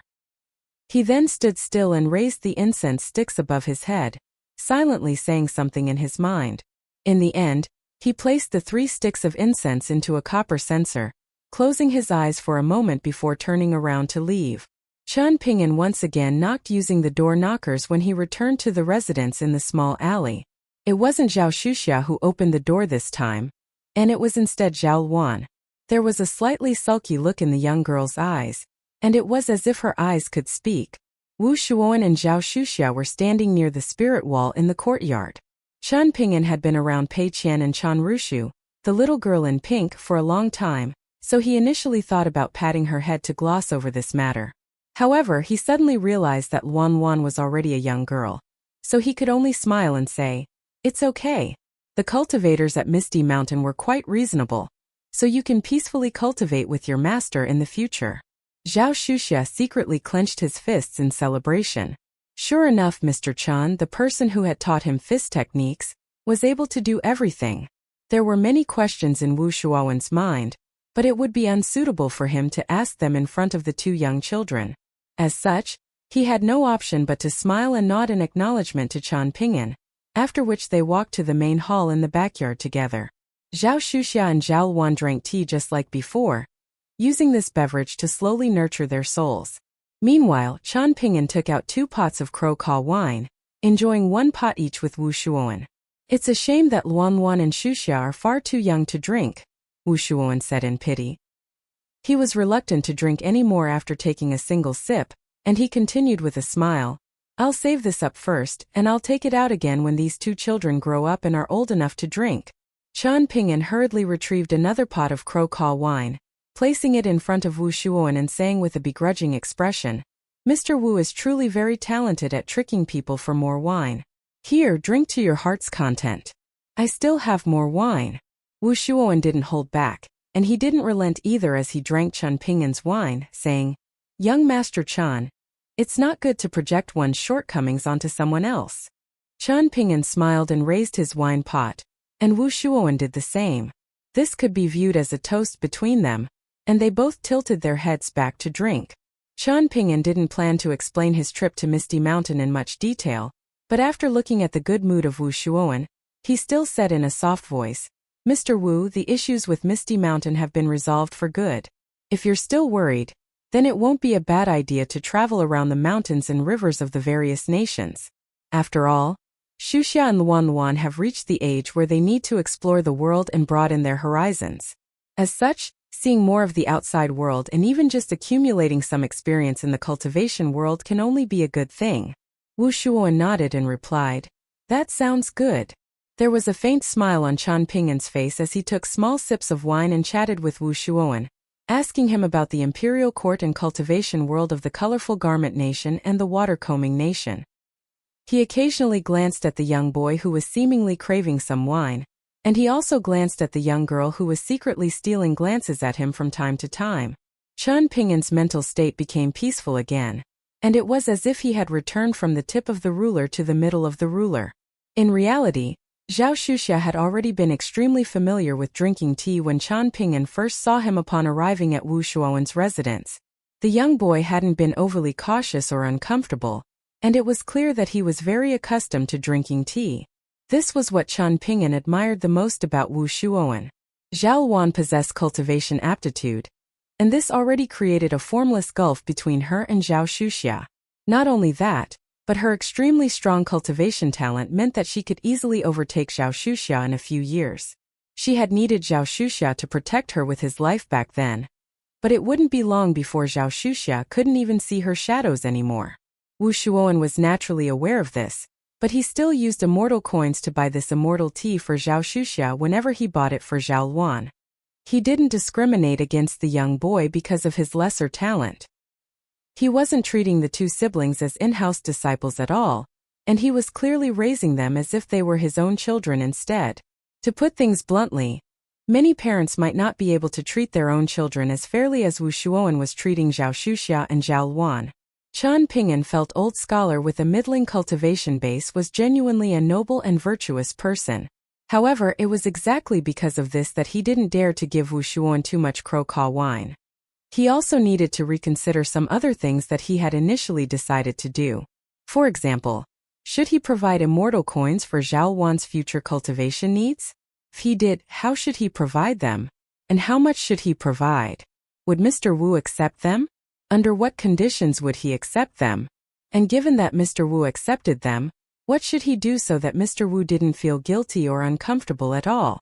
As he pondered over these roundabout issues, Chan Ping'an felt like Ma Dui was indeed correct in calling him too hesitant and indecisive. However, this wasn't a habit that he could change overnight. "Mr. Wu, there's something that I want to tell the 3 of you," Chan Ping'an suddenly said with an apologetic expression. After teaching Shuxia a few more fist techniques, I might leave for the watercombing nation before today's night curfew kicks in. I'll be traveling quite quickly, so I won't be able to accompany the three of you even if you decide to travel around the watercombing nation first.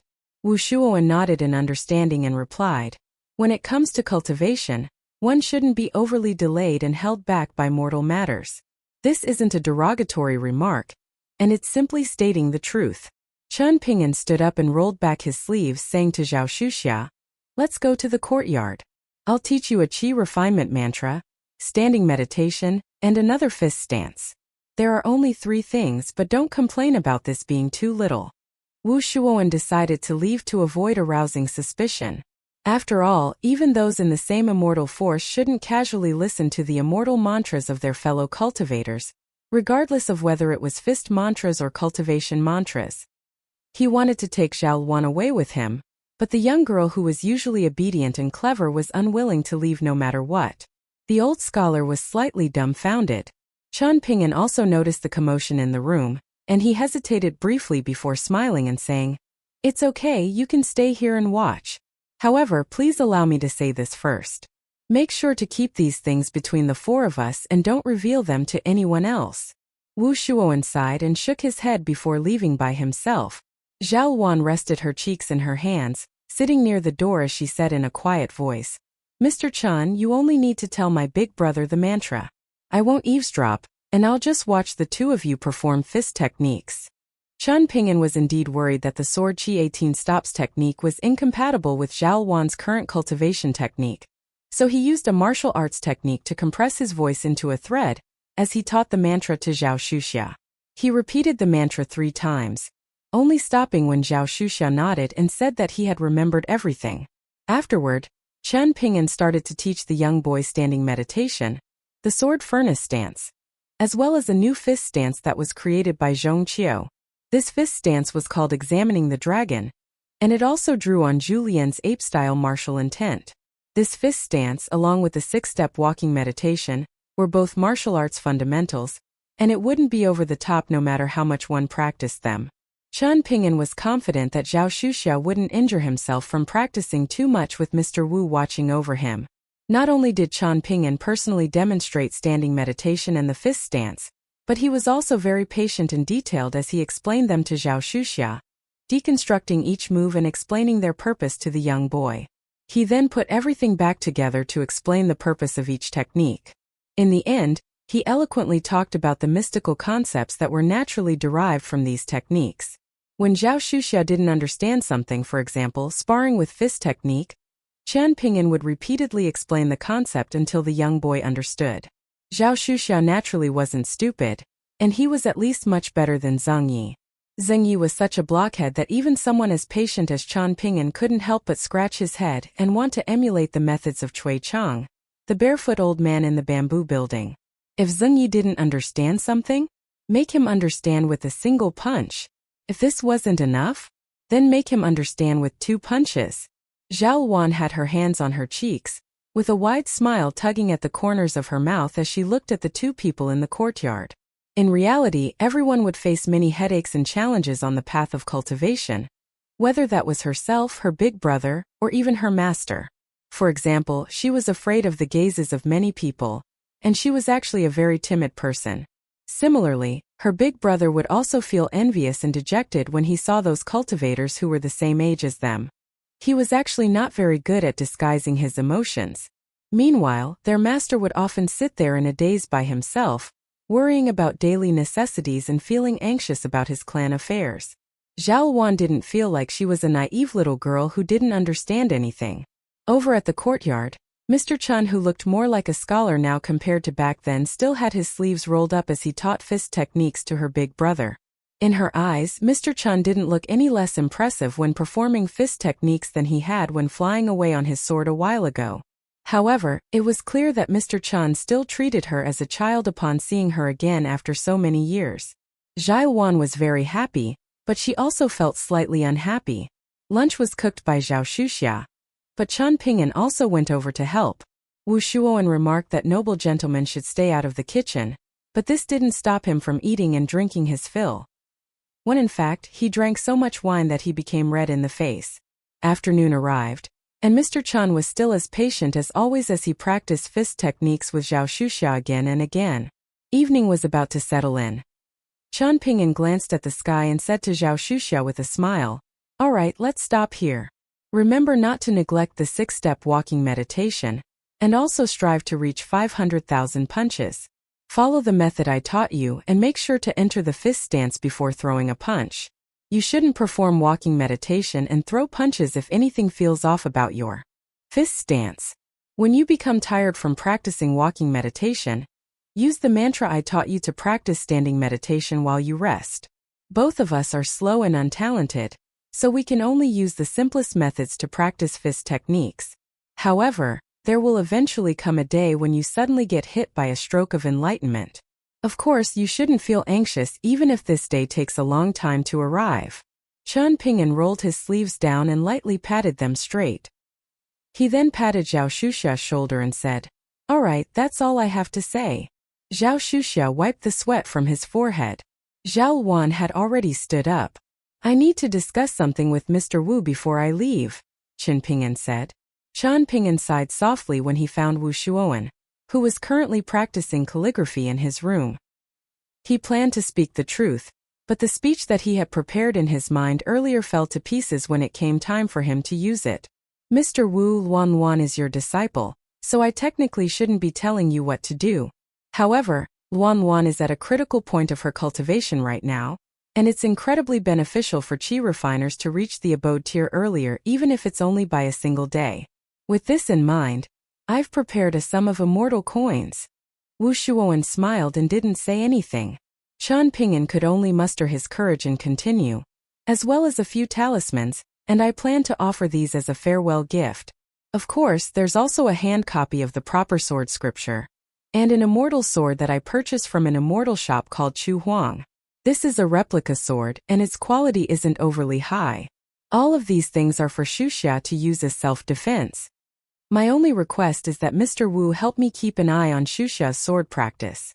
When you feel like Xuxia has achieved initial mastery in swordsmanship, please hand the proper sword scripture and great replica Chu Huang to him at that time.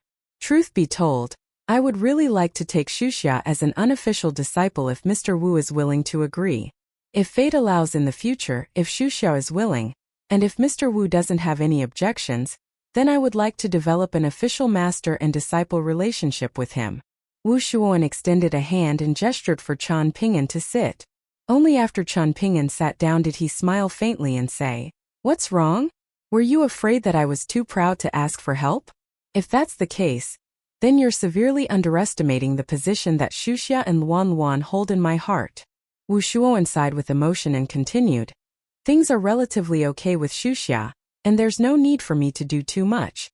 So, it's naturally a huge fortune for Xuxia if you're willing to take him as an unofficial disciple, and perhaps an official disciple in a few years. I have no qualms about this. To tell you the truth, however, I'm truly stretched thin when it comes to teaching Luan cultivation. Being short a single copper coin can stop a gallant hero in their tracks. I'm not asking you for praise or trying to vent my hardships, but I've already borrowed money from my friends in the mountains several times over the past few years for the sake of not delaying Luan's cultivation." The old scholar was filled with emotion as he spoke, but he then chuckled and continued, "I've revealed my shortcomings and struggles by saying these things, so can you feel at ease and give this master and his 2 disciples some immortal coins now? You can feel free to give us more. My old bones are unable to fight others to the death anymore, but carrying some extra immortal coins isn't too difficult." Chen Ping'an retrieved the hand copy of the proper sword scripture from his minimization treasure as well as the great replica Chu Huang, 3 golden talismans, and a handful of immortal coins. He gently placed everything on the study table. Wu Shuowen was stroking his beard and smiling in the beginning, but he fell silent for a long time after looking at the immortal coins carefully. In the end he couldn't help but ask, "Do you own a bank in the mountains? So be it if there are only lesser heat coins, but why are there 3 grain rain coins as well?" There was a look of astonishment on Chen Ping'an's face as he exclaimed, "This is still too little for you? Do you truly want me to sell all of my possessions?" Wu Shuowen didn't know whether to laugh or to cry. He hadn't imagined that Chen Ping'an would pretend to be clueless, and he picked out the 3 grain rain coins and said firmly, "Take these back. I genuinely don't need them, and I won't stop you from giving me more when Wan advances to the abode tier in the future. However, I definitely won't take them now. Chen Ping'an didn't persist. He put away the 3 grain rain coins that were the bulk of his wealth for this distant journey before cupping his fists and bidding farewell, saying, "There's no need for Mr. Wu to see me off." Wu Shuowen stood up and replied, "Then I'll just see you off at the entrance. I should do at least this much." After leaving the room and arriving at the courtyard, Chen Ping'an saw that Zhao Wan had already grabbed his bamboo hat for him. Zhao Shuxia smiled and said, Wan and I will accompany Mr. Chen to the city gates." Chen Ping'an accepted the bamboo hat and shook his head, saying, "There's no need. I'm planning to travel very quickly." Zhao Shuxia scratched his head upon hearing this. "Then we'll see Mr. Chen off at the front door," Zhao Wan said in a timid voice. Chen Ping'an smiled and nodded in response. Wu Shuowen returned inside and looked at the various items and immortal coins on the table. He smiled and shook his head, finding this quite hard to believe. However, he quickly accepted the current situation after looking at the 3 golden talismans. Chen Ping'an was still the same person as before. It was just that he had grown up from a young boy into a young man. Wu Shuowen stroked his beard and smiled, saying, "Thanks to Wan, I was finally able to see more than 1 grain rain coin at once." Outside the residence, Chen Ping'an put on his bamboo hat and got ready to fly away on his sword. His destination was the Watercombing Nation Sword Water Villa, and he still owed someone a hot pot meal over there. Zhao Shuxia fared all right, and he didn't show any obvious signs of sadness about this parting. He continued to chat with Chen Ping'an. On the other hand, the young girl remained silent the entire time. As if suddenly thinking of something, Zhao Shuxia said that he would return first, and he told Wan to see Mr. Chen off by herself. Chen Ping'an couldn't help but chuckle in speechlessness. Was this young boy using his smarts in the completely wrong place? Zhao Wan lowered her head. It was as if they wouldn't need to part ways as long as she remained silent. Chen Ping'an hesitated for a moment before eventually deciding to lightly pat the young girl's head and call her name. There was a slight blush on Zhao Wan's cheeks as she looked up. Chen Ping'an wasn't stupid. He could tell that the young girl was looking at him differently. There were times when one's romantic feelings for someone else didn't need to be spoken. It would be clearly written in their eyes. As such, Chen Ping'an pondered for a moment before saying softly, Wan, let me tell you something from the bottom of my heart. Just treat it as a small promise between us, okay?" Zhao Wan felt slightly flustered, but she also felt a sense of anticipation. Chen Ping'an smiled and asked, "You like me, right?" Zhao Wan's face instantly flushed bright red. Chen Ping'an smiled faintly and continued, "I also like you, but not in the same sense. That's because I already have a girl whom I like. However, you can continue to like me now, and I feel isn't necessarily wrong. It's okay for you to like the Chen Ping'an or Mr. Chen in your heart. But when you grow older in 3 years, 5 years, or even 10 years, I hope that you might come across a young boy or young man who you think is very good. At that time, don't be afraid and think things through carefully. If you realize that you truly like him, then make sure not to let the opportunity slip by, okay?" Zhao Wan blinked upon hearing this. Chen Ping'an smiled and said, "Okay, I'll take your silence as a yes." He then adjusted his bamboo hat and said, "All right, I'm off." Sword Immortal flew out of its scabbard, and Chen Ping'an jumped onto the sword and soared into the distance. Zhao Wan looked up into the sky. Someone's head quietly poked out from behind the main gate. However, the young boy wasn't aware that there was someone else standing behind him as well. Moreover, this person was clearly much more experienced than he was. The old scholar quietly turned around to leave. Zhao Wan turned around, coincidentally catching sight of her master's back and Zhao Shuxia's head. She lowered her head and buried her face in her hands as she quickly ran back to the building. Zhao Shuxia ran after Zhao Wan and promised, Wan, I promise that I didn't hear a single thing. Otherwise, I'll take the same surname as you." Another voice traveled over from slightly further away saying, "Your master genuinely didn't see or hear anything. As a Confucian disciple, it's only natural that I don't look at that which is contrary to propriety, and don't listen to that which is contrary to propriety. As for Shuxia, however, that might not be the case." Your master personally saw him standing there with his bum raised and his ears pricked as he listened for half a day. Zhao Shuxia immediately ground to a halt and ran toward the front gates without any hesitation. Luan would pummel him with little control over her strength whenever her embarrassment turned into anger. Moreover, it wasn't like he could fight back. Above the sea of clouds, Chen Ping'an wiped away the sweat on his forehead, feeling way even more tiring than making 2 trips to Misty Mountain. Julian truly deserved a beating. Wearing the bamboo hat was absolutely useless. After complaining, however, Chen Ping'an sat on Sword Immortal and smiled as he performed sitting meditation. At the end of the day, he still viewed Luan as a little girl. Her liking other people was similar to a gluttonous child liking candied hawthorn cakes and so on.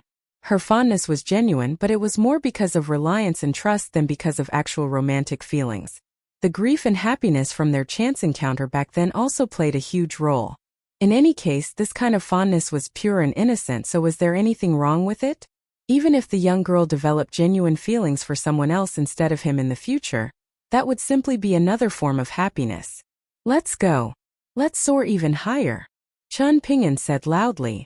However, Sword Immortal rapidly descended instead of rising up, on a small mountain path located near the border of the Colorful Garment Nation and the Water Combing Nation. A young man in green walked forward slowly, with a large bamboo case on his back and a crudely and casually made hiking stick in his hand. He had already traversed 50 or so kilometers of mountain paths on foot, and he finally walked into an old and run-down temple when night arrived. The temple was covered in cobwebs, and the statues of the 4 heavenly kings were still lying on the floor just like back then. At the same time, gusts of eerie wind would freely blow through the old temple from time to time. The young man lit up a campfire before closing his eyes and taking a nap. It was as if he were afraid of ghosts and fiends appearing, so he wanted to sleep but didn't dare to actually sleep. After approximately midnight, a series of silvery laughter once again traveled over from the distance. The young man in azure looked like a traveling scholar, and there was a smile tugging at the corners of his lips as his head remained low. However, this had already become a look of puzzlement and astonishment when he looked up and gazed outside again. The old temple was relatively large, so the young man's campfire was quite far away from the main entrance. There were 3 slender women wearing colorful dresses. One was a young girl of approximately 13 years old with a round face and apricot eyes. One was a tall young woman of approximately 20 years old with a high bun, and one was a shapely woman whose bun was loose like blooming flowers. The 3 women were playing around and laughing, and the shapely woman's bosom was trembling very noticeably as they smiled and hovered into the old temple like colorful butterflies. However, they surprisingly became slightly timid when they saw the wide-eyed young man, and they stopped in embarrassment and gathered together, walking slowly as they pushed each other and walked toward the campfire and the young scholar. The shapely woman appeared slightly bolder, and she squatted down and extended her hands toward the campfire to seek warmth as she looked directly at the young man. The tall woman stood to the side and peered down with a cold gaze, seemingly wanting to discern whether the young man was a dangerous libertine. The young girl with apricot eyes was the most timid, and she turned to her side with her fingers interlaced. Her head also lowered as she looked at the tip of her embroidered shoes that were poking out from beneath the hem of her dress. The shapely woman suddenly faltered at this moment. This was because the young scholar suddenly started to smile, seemingly unable to maintain his facade of seriousness anymore. The shapely woman squatting on the ground surprisingly retrieved a silk handkerchief from between her large bosom, which was seemingly about to burst out from her dress at any moment. She gently fanned the handkerchief and said in a mellow voice, "Are you feeling hot, young master? I suddenly feel like my clothes are a little thick and heavy." Chen Ping'an's hands remained steady near the campfire as he smiled and replied, "Why are you seeking warmth near the campfire if you feel too hot?" The shapely woman was rendered speechless. However, she quickly rolled her eyes in a seductive manner, giggling and causing her bosom to tremble as she replied, "Young master is truly very good at joking. It seems like you're definitely a very understanding man." Chen Ping'an chuckled and said, "Then why don't you laugh for a little longer?" Hearing this, the beautiful and seductive woman did indeed laugh for a while longer. However, it wasn't long before she couldn't laugh anymore. Even so, she was unwilling to relent so she licked the corners of her lips before narrowing her eyes and musing, "Young master is handsome and eloquent, But I wonder if young master's stamina is any good? Chen Ping'an remained smiling as he replied. Auntie is quite good at joking as well. The shapely woman's face immediately became stiff and unnatural. Chen Ping'an had purposely returned to this place with this specific appearance, and he once again observed the three women and eventually settled his gaze on the timid young girl, saying with a chuckle, "All right, I know who you people are. We've already interacted with each other before." Of the three women, the shapely woman appeared puzzled and aggrieved, and she covered her shapely bosom with her silk handkerchief. The tall and slender woman furrowed her brows, and the young girl completely ignored his words as she remained timid and embarrassed. Chen Ping'an added a dried branch to the fire, still smiling as he looked at the young girl with embroidered shoes. He was unsure of whether she genuinely hadn't learned her lesson, or if she truly liked cleanliness that much. Regardless of whether it was her embroidered shoes or the hems of her dress, they all remained spotless even though she had walked along the dusty mountain paths. His voice was slow as he continued, "You don't remember? Then let me help you jog your memory. Roughly 7 years ago, for outsiders sat exactly where I'm sitting right now. There was a big bearded and gallant martial artist, a young Taoist priest, a refined scholar, and an impoverished young boy. We then met each other again at the Sword Water Villa afterward." The young girl with apricot eyes didn't stand sideways and avoid Chen Ping'an's gaze anymore, and she covered her mouth and smiled as she looked at Chen Ping'an and replied, "How can I not remember? I suffered great losses at the hands of you and old bastard Song back then, and my little heart still aches with great pain whenever I recall this tragic matter. You stinky men didn't understand how to cherish beautiful women, and you killed my 2 pitiful maidservants without any hesitation at all. If I'm not mistaken, young master is the young boy who was the most ruthless in killing my maidservants back then, correct? Oh my, you're truly becoming more and more handsome as you grow up. In any case, for what reason are you gracing us with your presence this time?" She clasped her hands behind her back, walking half a circle around the campfire and maintaining a certain distance between herself and Chen Ping'an the entire time. "What's the matter? Perhaps young master is no longer a naive young boy. And you're already someone who's started to understand the taste of women? Perhaps you've become bored with mortal women. So you've come here to taste something new? Perhaps you want to try the bedroom skills of us beautiful ghosts." Chen Ping'an shook his hand and replied, "I wouldn't dare to. I know that madam enjoys eating stir-fried hearts, especially those of cultivators because these hearts don't have a sanguine taste."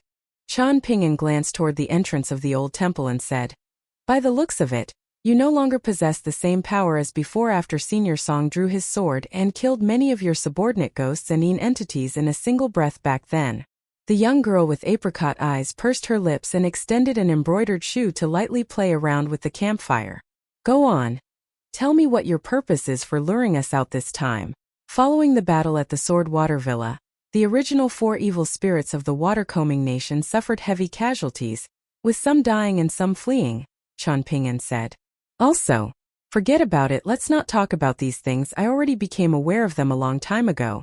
However, when I was at the Colorful Garment Nation, I heard that a new group of 4 evil spirits quickly reappeared in the watercombing nation, and some of them rose to this position from old immortal forces." The young girl squatted down and sighed, replying, 2 of the original 4 died, and they didn't have the fortune to enjoy a good life. They were casually killed by a martial secretary or whatnot from the Great Li Empire.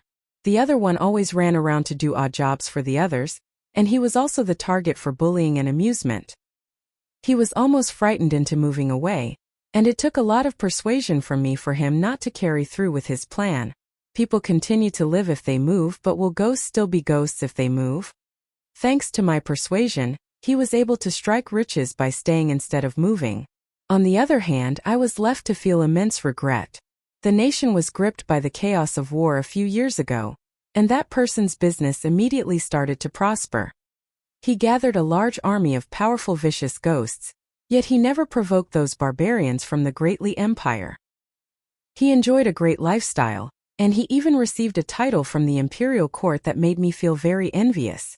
Not only did he stop mentioning the 4 evil spirits of the watercombing nation, but that animal almost kidnapped me to become his wife as well. That's the current world for you. It's hard to survive as a human, and it's hard to get by as a ghost. What in the world is going on? Even though Chen Ping'an was looking at her the entire time, he was actually observing the two other female ghosts out of the corners of his eyes as well. She was taking on the form of a young girl, and she could be regarded as a fairly powerful ghost in the water-combing nation. However, this wasn't important to Chen Ping'an right now. The important thing was the interaction between Sword Saint Song Yuxiao and this female ghost back then. He had retrieved a lunar almanac and said, "A suitable day for fasting, a suitable day for seeking wealth," before telling the female ghost to offer up one lesser heat coin. Sword Saint Song Yuxiao had surprisingly let her go after this. In the beginning, Chen Ping'an had genuinely believed that Senior Song's decision was because of the old lunar almanac, and because of the notorious female ghost's good luck that night. It was only when chatting and eating hot pot in the nearby small town with Senior Song afterward that he learned that this female ghost had the most complex background and behavior out of the four evil spirits of the water-combing nation. Killing her wouldn't be wrong, but not killing her wouldn't necessarily be a bad decision either. Chen Ping'an sighed and asked, "Tell me, how many men of the young world have you killed these past few years?" The young girl with apricot eyes rolled her eyes and replied, "It sounds so bad to say that I killed them. Everything was mutual, and they got to enjoy the pleasures of copulation while my sisters were able to obtain their yang energy, and not devolve into malicious ghosts who can never experience reincarnation. Everyone was satisfied. Of course, if I truly came across those individuals whom cultivators like you couldn't be bothered dealing with and the authorities were unable to deal with, then I wouldn't mind cooking myself a few plates of stir-fried hearts either." Chen Ping'an didn't offer any response to this, and it was as if he had recalled something from the past. The young girl with apricot eyes clasped her hands behind her back and clicked her tongue in wonder, remarking, "I truly didn't recognize you, and I would have failed to recognize you even if I were beaten dead if you didn't reveal your identity. You were a heavily tanned young boy back then. People all say that young girls change a lot when they grow up, but who knew that boys would be the same?" As if playing along with the joke, Chen Ping'an said, "Since you would have failed to recognize me even if you were beaten dead, then I can consider not beating you to death." The young girl suddenly felt a sense of anger when she glanced at Chen Ping'an's azure robes. She turned around and shot a glare at the tall and slender woman, saying, "Don't think that I'm unaware of your relationship with that poor scholar. Are you hoping that he can one day help you leave this sea of hardship? Do you believe me when I say that I'll bring you over to that animal tonight? He's a legitimate mountain god now, so even if becoming a mistress isn't as glorious as becoming a wife, the difference really isn't so great." Her eyes were pitch black as she said this, and there was a murderous aura floating around her body. Her embroidered shoes that were just poking out from under her dress also became a sanguine red, and it was as if there were blood flowing over the surface of her shoes. There was a terrified look on the tall and slender female ghost's face as she fell to her knees with a thud, with her entire body trembling in fear. Standing beside her, there was a look of ridicule on the shapely woman's face, and there was perhaps a hint of jealousy behind this look of ridicule as well. Chen Ping'an glanced at the entrance of the old temple before waving his hand at the three female ghosts and saying, "You guys can leave now." The young girl with apricot eyes furrowed her brows, her voice solemn as she said to her two remaining maidservants, "You two leave first. Leave via the back door and directly return to our residence." Right at this moment, a burst of thick black wind that contained specks of gold surged into the old temple, bringing with it a tall and sturdy man whose chest was exposed and had two tusks extending out from the sides of his mouth. He strode forward after appearing in the temple, and he roared with laughter and exclaimed, "Leave? I think none of you should leave. I've waited for this day for a long time, and I can capture all of you in one fell swoop now. You were truly difficult to capture, little missy, and you surprisingly didn't take the bait that I set several times. Why couldn't you resist today? What gave you the courage to leave your base? Do you really think that taking that long-legged woman as a mistress is enough for me? You might not know, but I specifically enjoy women like you." The old temple was instantly filled with a pungent and sanguine smell following the appearance of the sturdy man who measured 3 meters in height. There was loud commotion all around the old temple. It was clear that this spirit, who had become a mountain god, was well prepared and had been waiting for this moment to make his move. Chen Ping'an was exasperated as he said, "This person is the mountain god, right? He's in no hurry to dispose of me, presumably because I can't escape anyway. You guys can feel free to chat and reminisce on the past. You can give your dowries and take your mistresses. The tall and sturdy mountain spirit had once been a member of the water-combing nations for evil spirits, and after throwing in a large amount of immortal coins, he had finally obtained the position of mountain god. There was drool habitually dripping from the corners of his mouth, and he sure enough paid no more attention to the young man who was either an amateur martial artist or a weak little chi refiner. He instead turned his attention to the young girl with apricot eyes, looking at her short body and her slender waist. The mountain god then beckoned with his hand, and the shapely and beautiful woman immediately ran toward him, falling into his arms. She giggled as she rested in the forest on the mountain god's chest, and she didn't dare to look toward her master, the young girl. Rather, she shot a vicious glare at the tall and slender female ghost who had a shocked expression, and she scolded, "Little bitch, you don't know how lucky you were. You had the chance to become his mistress, yet you actually dared to turn down such a wonderful opportunity." The mountain god's laugh was thunderous and he said, "We're all family from tonight onward, and the three of you will be sisters both in bed and out of bed. Don't cause bad blood because of a few words. You each have your own strengths, and I'll make sure to cherish all of you." He wiped his mouth and casually wiped his spit on the shapely woman's breasts, continuing, "I'll definitely treat the three of you differently from how I treat those weak mortal women from outside the mountains. In any case, those women are genuinely unable to withstand any rough play, and it's reprehensible that they can't become ghosts even after they die. They're nowhere near as fortunate as the three of you. Otherwise, you could have gained a few more sisters, and that would have made my mountain god temple much livelier than right now, no?" In the end, he put away the silk handkerchief that he had given the shapely female ghost. It was thanks to this item that he had managed to track them down and trap the crafty young girl whom he had coveted for a long time. Otherwise, it would be extremely difficult for him to breach the young girl's base, and the losses couldn't be justified even if he succeeded in overcoming her defenses. Moreover, it was possible that he would still fail to capture her anyway. The mountain god was wildly ambitious nowadays, and he was aiming to become a formal god of the water-combing nation's 5 mountains. Even if the water-combing nation became a vassal state of the Greatly Empire, causing the formal gods of the 5 mountains to suffer a huge drop in status, a starving camel was still bigger than a horse, after all. In the territory of the water-combing nation, what would the higher-ranked river goddesses be worth? To say nothing of a few mortal women, some beautiful female ghosts, and the river guardians that he hadn't dared to dream of before. Even these river goddesses would be at his beck and call. Chun Ping'an placed another dried branch into the campfire. His movement was gentle, but it inevitably created some noise.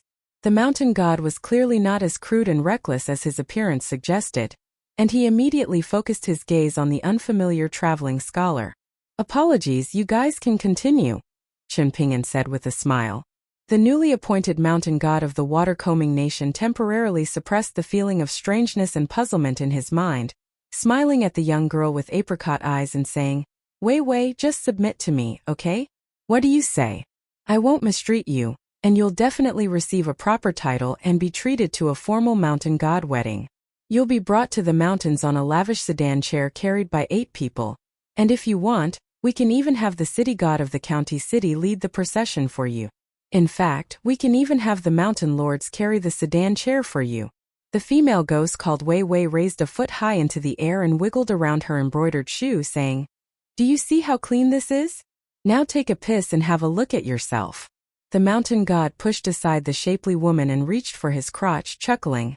"I like your temper. However, I have no option but to use my power as a mountain god to snatch you over and make you mine first. We can make up for the wedding in the future. Don't blame me for this, as you're the one asking for trouble. I do indeed like your temper that's anger-inducing, but how can we live peacefully in the future if I don't teach you a lesson in bed?" Wei Wei patted her chest and remarked, "Oh, I'm so scared of you." After some intense internal conflict, the tall and slender female ghost standing beside her stepped forward and offered, "I'm willing to become your mistress, so can you please let my master go?" There was a look of displeasure on Wei Wei's face, and she sent the tall and slender female ghost flying with a single flick of her sleeve. The tall and slender female ghost crashed into the wall, and by the looks of it, she was going to punch through the wall and fly outside. The mountain god pursed his lips and stomped his foot, rapidly channeling the power of the surrounding mountains and rivers. It was as if the tall and slender female ghost crashed into an iron wall, and she viciously crashed to the ground, with her extravagant and colorful dress that was created by an illusion technique fading away with the wind. Some specks of dust fell to the ground, and she used her hands to cover her private parts as she lay curled up against the wall. The mountain god chuckled coldly and said, "Wei Wei now is different from before, yet you're still unwilling to accept your fate? Do you still think I'm the huge fool whom you can make fun of me to your heart's content like before? Do you know that I whipped you once in my mind every time you made fun of me back then? In a moment, I'll make sure to let you know that beating you is an expression of care and scolding you is an expression of love." He beckoned with his hand, and a flexible whip that was like viscous mercury materialized in his palm, with a thin golden thread displaying his current status as an official mountain god. Wei Wei didn't turn around, and she simply pointed at the scholar in azure behind her and said, "Filthy beast who has yet to shed all of his hair, do you see this person? He's the lover whom I was planning to bring to my residence tonight. However, as a ghost, I'm going to die for love with this scholar in this old temple tonight. This is not a bad end." Chan Ping'an smiled and interjected, "You're not allowed to drag me down with you in death, okay? You're so unfair even as a ghost, so it's no wonder that you're facing such calamity tonight." Wei Wei chuckled coldly, ignoring the pitiful person behind her who was destined to die tonight. It went without saying what a mountain god represented on this mountain. Wei Wei's strike just then was already a huge show of benevolence to that tall and slender yet brainless maidservant of hers. However, Wei Wei definitely wouldn't offer to become that vile beast's plaything in exchange for the freedom of her maidservant. She wouldn't say something so stupid. In any case, Wei Wei wasn't a benevolent bodhisattva or anything, and she cared even less about the young man who was seeking death and had caused her to fall into this trap in the first place. He deserved to die with her tonight. Die for love? What absolute nonsense. Her several hundred years of wonderful days were going to be cut short just, so she wanted to smack Chan Ping'an to death even if that vile beast didn't kill him, lest he be skinned alive and thrown into boiling oil afterward. In fact, Chan Ping'an should thank her for such a swift and painless death. "Mr. Mountain God, did you go through some scholarly officials of the Great Li Empire's heavy cavalry, or did you bribe the officials of the water-combing nation in order to obtain the position of mountain god?" Chan Ping'an suddenly asked.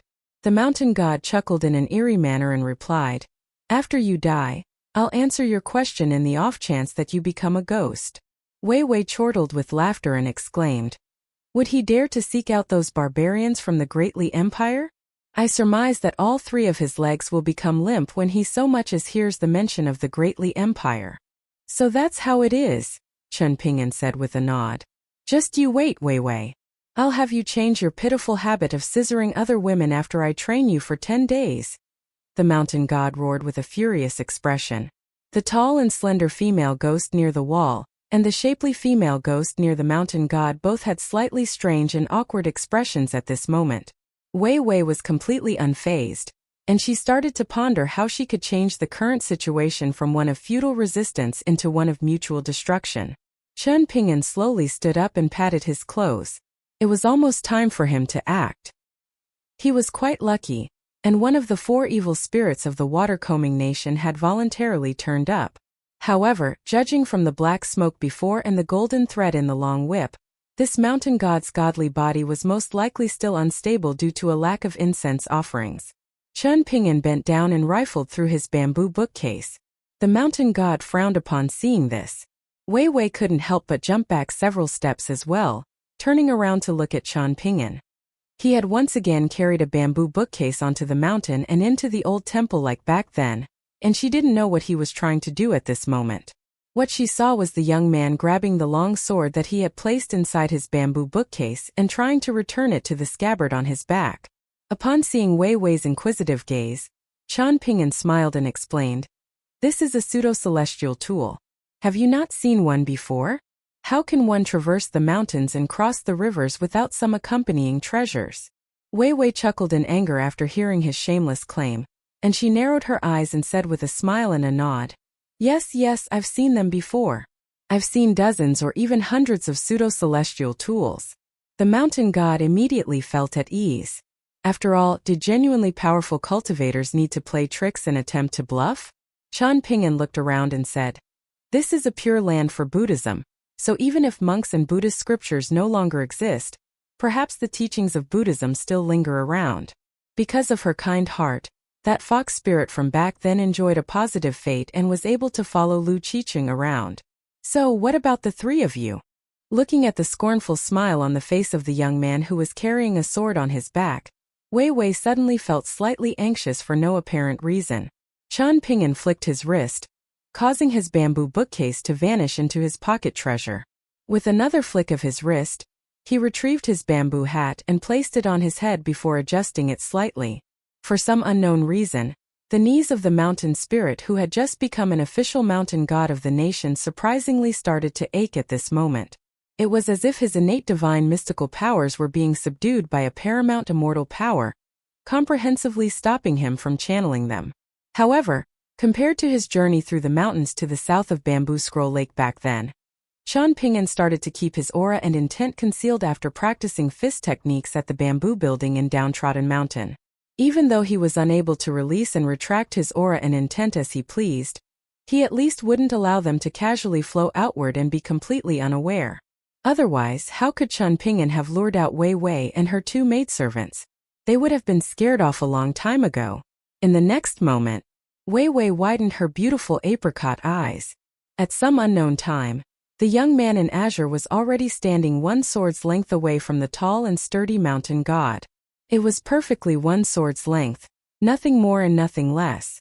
She knew this because Chan Ping'an had already drawn his sword at some unknown time, angling its tip upward and piercing it through the mountain god's chin, directly lifting him off the ground in a surprising turn of events. Countless thin fractures immediately appeared on the godly body of the mountain god. Chan Ping'an looked up slightly and mused. "I was riddled with bad karma after I killed that eel demon wreaking havoc back then. So killing an official mountain god will only cause me to accumulate more bad karma." Wei Wei was at a complete loss in a rare display. She felt like heaven and earth had fallen silent, with only the words of that swordsman in azure slowly reverberating around the surroundings. "It's okay, I'll accept this bad karma." In the end, Wei Wei didn't even know when Chan Ping'an left. It was only after a long time that she partially regained her composure and was able to think again. However, she immediately fell into a daze, confused about why the young man didn't kill her afterward. In the end, she was, of course, also unable to determine whether that sword was truly a pseudo-celestial tool or not. Inside the old temple, it was the shapely female ghost who fell to her knees and kowtowed as she begged for forgiveness. The tall and slender female ghost shakily walked to Wei Wei's side, saying in a quivering voice, "Master was lost in thought the entire time, not responding even when that esteemed immortal called out to you. In the end, he told me to deliver a message to Master, saying that we shouldn't come to this old temple again in the future. Moreover, it's not a bad thing if we can accumulate more hidden virtue, and perhaps the bodhisattvas at this old temple are watching our each and every action." Wei Wei also noticed the strange state that she was in, so she forcefully channeled her power, only regaining her senses after seemingly tugging her feet out of thick mud. She breathed heavily, and she was drenched in cold sweat even though she was a ghost. Her dress and embroidered shoes weren't the product of crude illusion techniques like those of her two maidservants. Wei Wei glanced at the area where the corpse of the mountain god should have been resting, but was empty right now. There wasn't so much as a single drop of blood, and she asked, "Where is he?" The tall and slender female ghost shook her head and replied, "He left after saying this." Wei Wei was just about to kick the kowtowing wretch and obliterate her from this world, but she suddenly retracted her embroidered shoe and said in anger, "I'll spare your life this time and give you punishment when we return." She then waved her hand and instructed, "It's time to make haste and leave." Before leaving the old temple, however, she turned around at the door threshold and held her hands together in a prayer. Wei Wei had never believed in Buddha before, but she surprisingly lowered her head and murmured, "Please watch over us, Bodhisattva." In the end, Wei Wei glanced at the bright campfire that was yet to extinguish. The three female ghosts then left the old temple and returned to their residence. Following their departure, a young man in azure surprisingly returned to the old temple not long afterward, removing his bamboo hat and occasionally placing dried branches into the fire. It was as if he were guarding the night. He stood up one time, standing somewhere in the temple as he closed his eyes and feigned holding a sword, gently performing a forward slash. The first rays of sunshine gently peeked over the horizon. Chan Ping'an walked out of the temple and arrived at a cliff face where he slowly performed walking meditation. He stood still after completing his session, and he turned around and smiled. Chan Ping'an retracted his gaze and looked into the distance. The heavens were lofty and the earth was vast, with the scenery between them appearing like a painting. He was sure that spring next year would once again welcome red apricot blossoms, white plum blossoms, and yellow rapeseed flowers. On the banks of the Iron Talisman River, there were several elderly scholars wearing tall crowns and dressed in robes with large sleeves as they walked ahead of everyone else. There were young men and young women in Confucian robes walking behind them, and it was clear that they were all disciples of the Confucian sect. The group of Confucian scholars was like a long azure snake, and everyone loudly recited the exhortation to learning as they walked. The river water gurgled, and the sound of recitation echoed. There was a young girl dressed in red among the group of scholars, and a small silver gourd filled with water tied to her hip. She was carrying a small green bamboo bookcase on her back, and after passing Red Candle Town and Go Table Mountain, she had once privately told Mountain Master Mao that she wanted to return to Dragon Spring Prefecture by herself. That way she could decide by herself where she advanced quicker and where she advanced slower. The old Confucian scholar hadn't agreed, saying that traversing the mountains and rivers wasn't a form of scholarly pursuit. This was an activity in which she needed to conform to the group. When they passed the water god temple of the Iron Talisman River, Yang Hua, the highest-ranking river god of the Great Li Empire, surprisingly appeared in front of the Confucian disciples.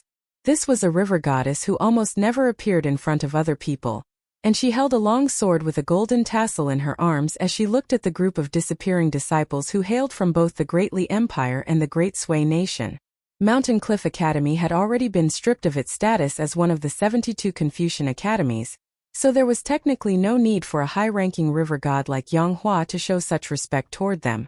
However, Mountain Cliff Academy, which had now relocated to Eastern Splendor Mountain in the Great Sui Nation's capital, was once a holy land in the hearts of all scholars in the Great Li Empire. Moreover, many of Mao Xiaodong's students still held posts in the imperial court of the Great Li Empire, especially in the Ministry of Rights and the Ministry of War. He was still highly respected throughout the empire. Meanwhile, Yang Hua had admired and looked up to Mountain Cliff Academy for a long time when she was still a sword-bearing maidservant for that imperial concubine. She had once visited the academy with her mistress, and she had already seen the tall and sturdy scholar Mao at that time. It was because of this that she appeared in front of the group of Confucian disciples today. There were already people waiting for them at the waterfall on the boundary of the Iron Talisman River and the Dragon Whisker River. The mountain masters of Cloud Drape Mountain's Forest Deer Academy, Prefectural Overseer Wu Yuan of Dragon Spring Prefecture, County Magistrate Yuan, and Kiln Supervision Official Chow were among the group of people waiting for them. There was also an old man from the Li clan, and he was none other than the clan leader of Fortune Street's Li clan as well as the grandfather of Li Shixing, Li Baozhen and Li Baoping. The old man was at the nascent tier, and he was already a top-level guest elder of the Great Li Empire. It was just that his status had never been made public before. Back then, the Imperial Song clan of the Great Li Empire had secretly given many special benefits to the 4 families and 10 clans which had controlled the large majority of the dragon kills. The Imperial Song clan had once signed a secret contract with the sages, permitting each of the 4 families and 10 clans to keep the bonded porcelains of 1 to 3 cultivation prodigies.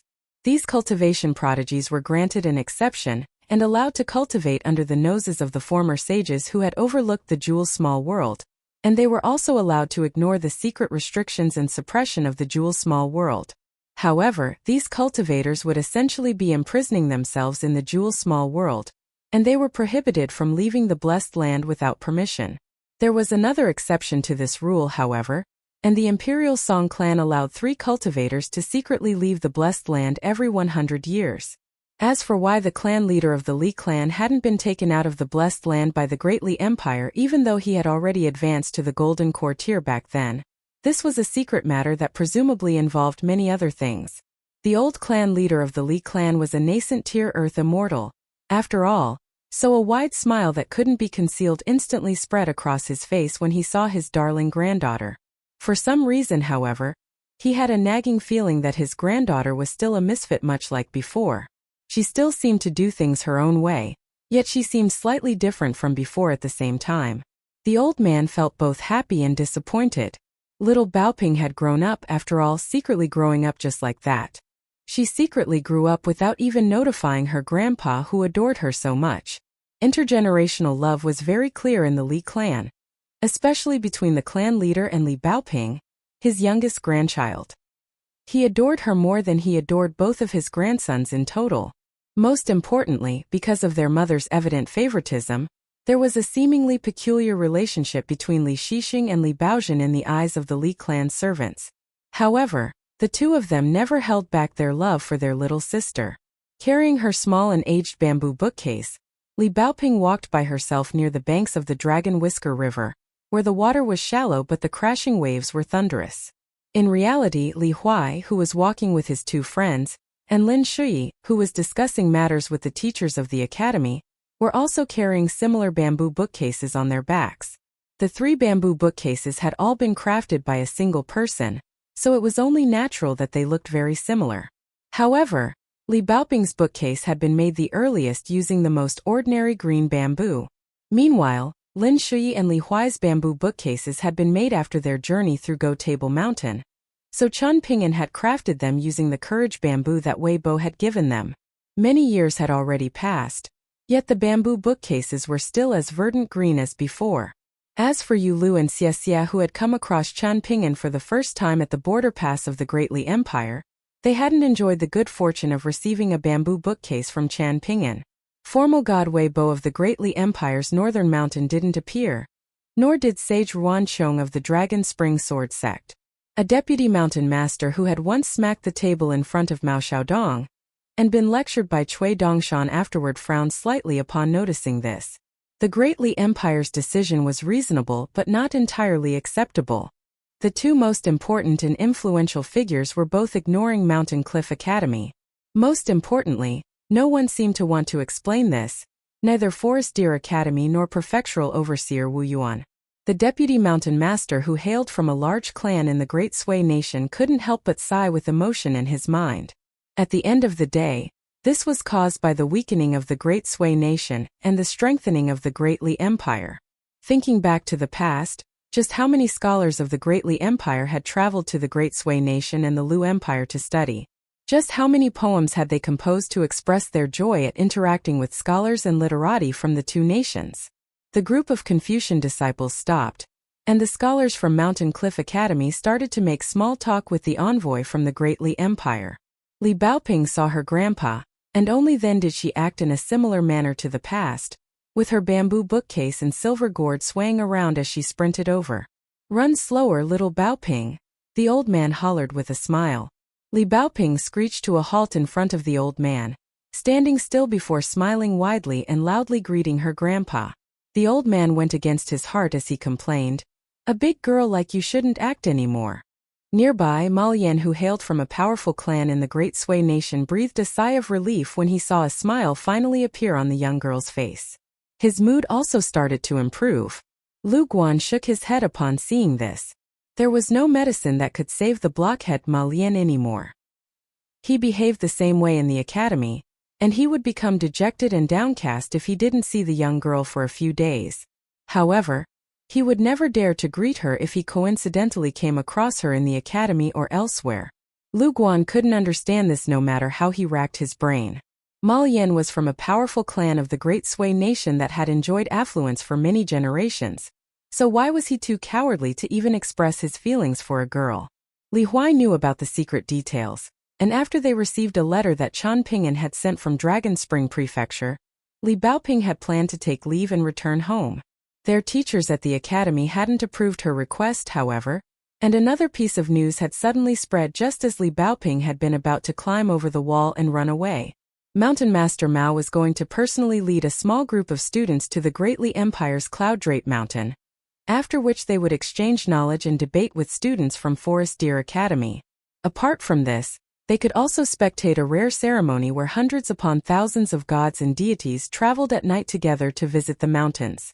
In any case, it was Li Baoping's own fault for wanting to give her junior uncle a surprise and deciding not to tell him or the others in Downtrodden Mountain that they could return home this time. Halfway through their trip, Li Baoping received some news from some unknown place.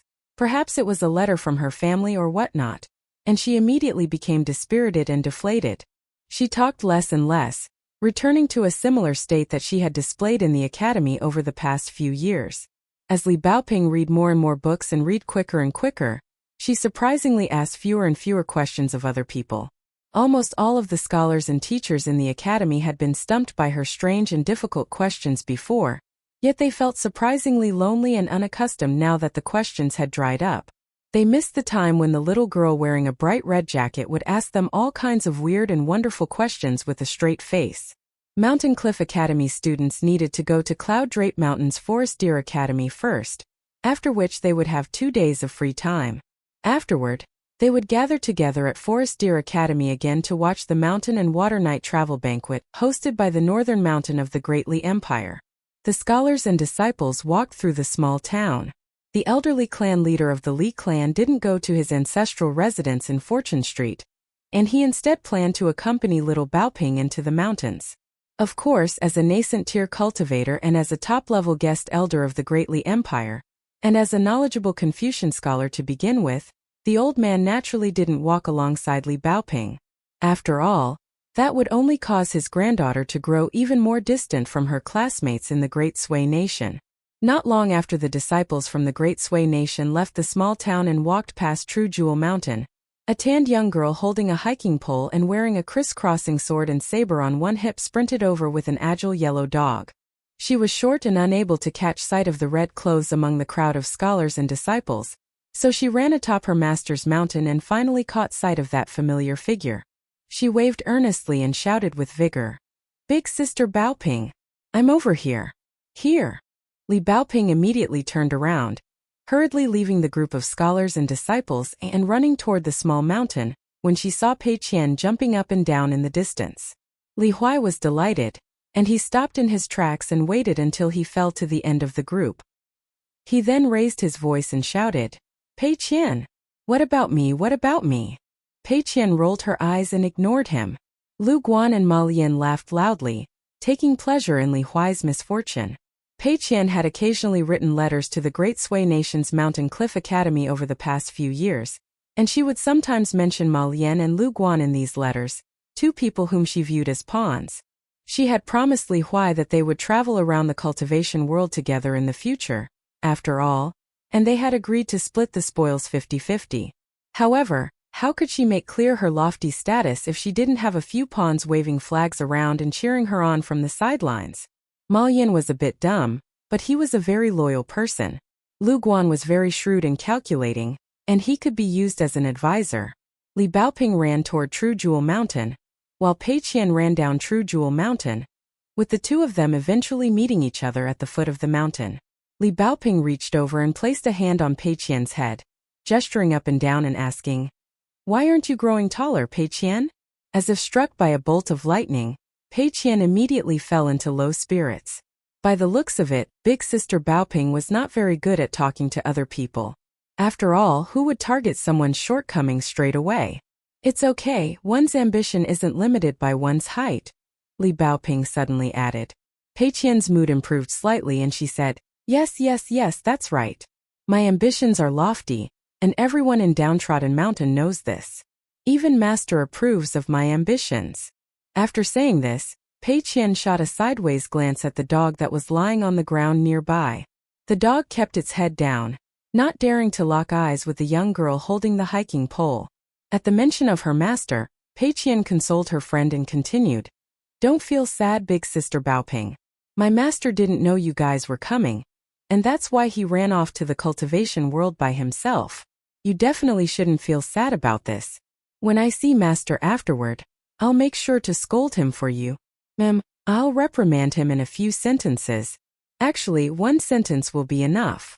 Li Baoping was almost an entire head taller than Pei Qian now, and she smiled and asked, "Why are you staying in the small town now?" Aren't you practicing your deranged demon sword technique in Downtrodden Mountain? Pei Qian stood up straight, puffing her chest out and standing on her tippy toes as she replied, You might not know, big sister Baoping, but I'm looking after 2 shops for my master in the small town now. 2 very, very big shops. Li Baoping was very surprised and she asked, You're already this capable? Pei Qian nodded earnestly and replied, If you don't believe me, big sister Baoping, then I can take you to Dragon Riding Alley right now. I personally put up the couplets, door gods and fortune characters over there as well. That's not bad. You're not tall, but you're already able to shoulder some responsibilities for junior uncle, Li Baoping said in praise. Pei Qian grinned from ear to ear when she heard this.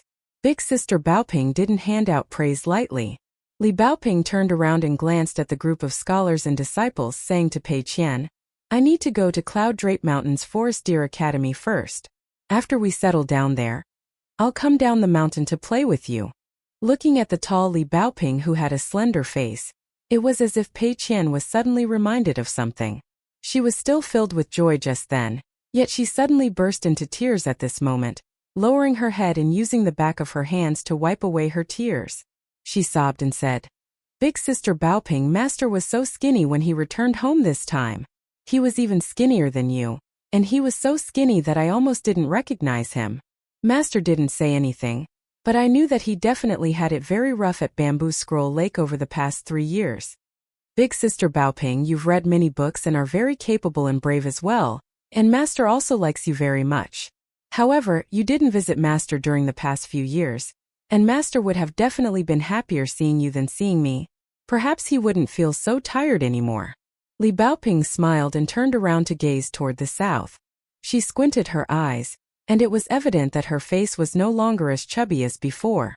Instead, her chin was slender and slightly sharp. She bent down and helped Pei Qian wipe away her tears, saying in a soft voice, All right, it's all my fault. I'm the one to blame. Pei Qian felt slightly guilty after crying for a while and she said, Sorry about that, big sister Baoping.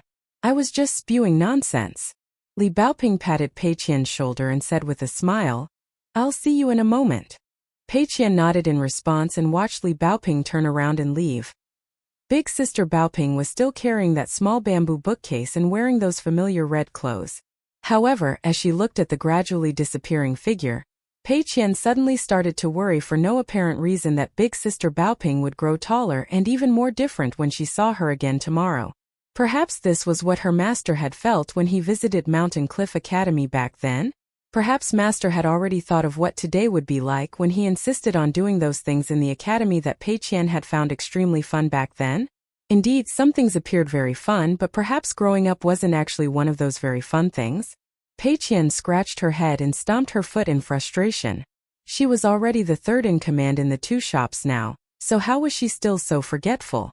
She retrieved 2 sticks of candied hawthorn that had been wrapped in oil paper from her sleeves. She had forgotten to give these to big sister Baoping. She sighed again and again, placing 1 stick of candied hawthorn back inside her sleeve before crunching down on the other one. It was truly delicious. As for the money used to buy these candied hawthorn, it had all been provided by Shuro.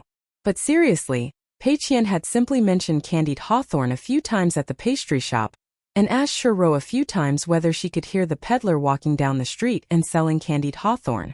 After a few mentions, Shuro had voluntarily given Pei Qian a bunch of copper coins, and said that she would treat the young girl to some candied hawthorn. There was no need for her to repay Shuro.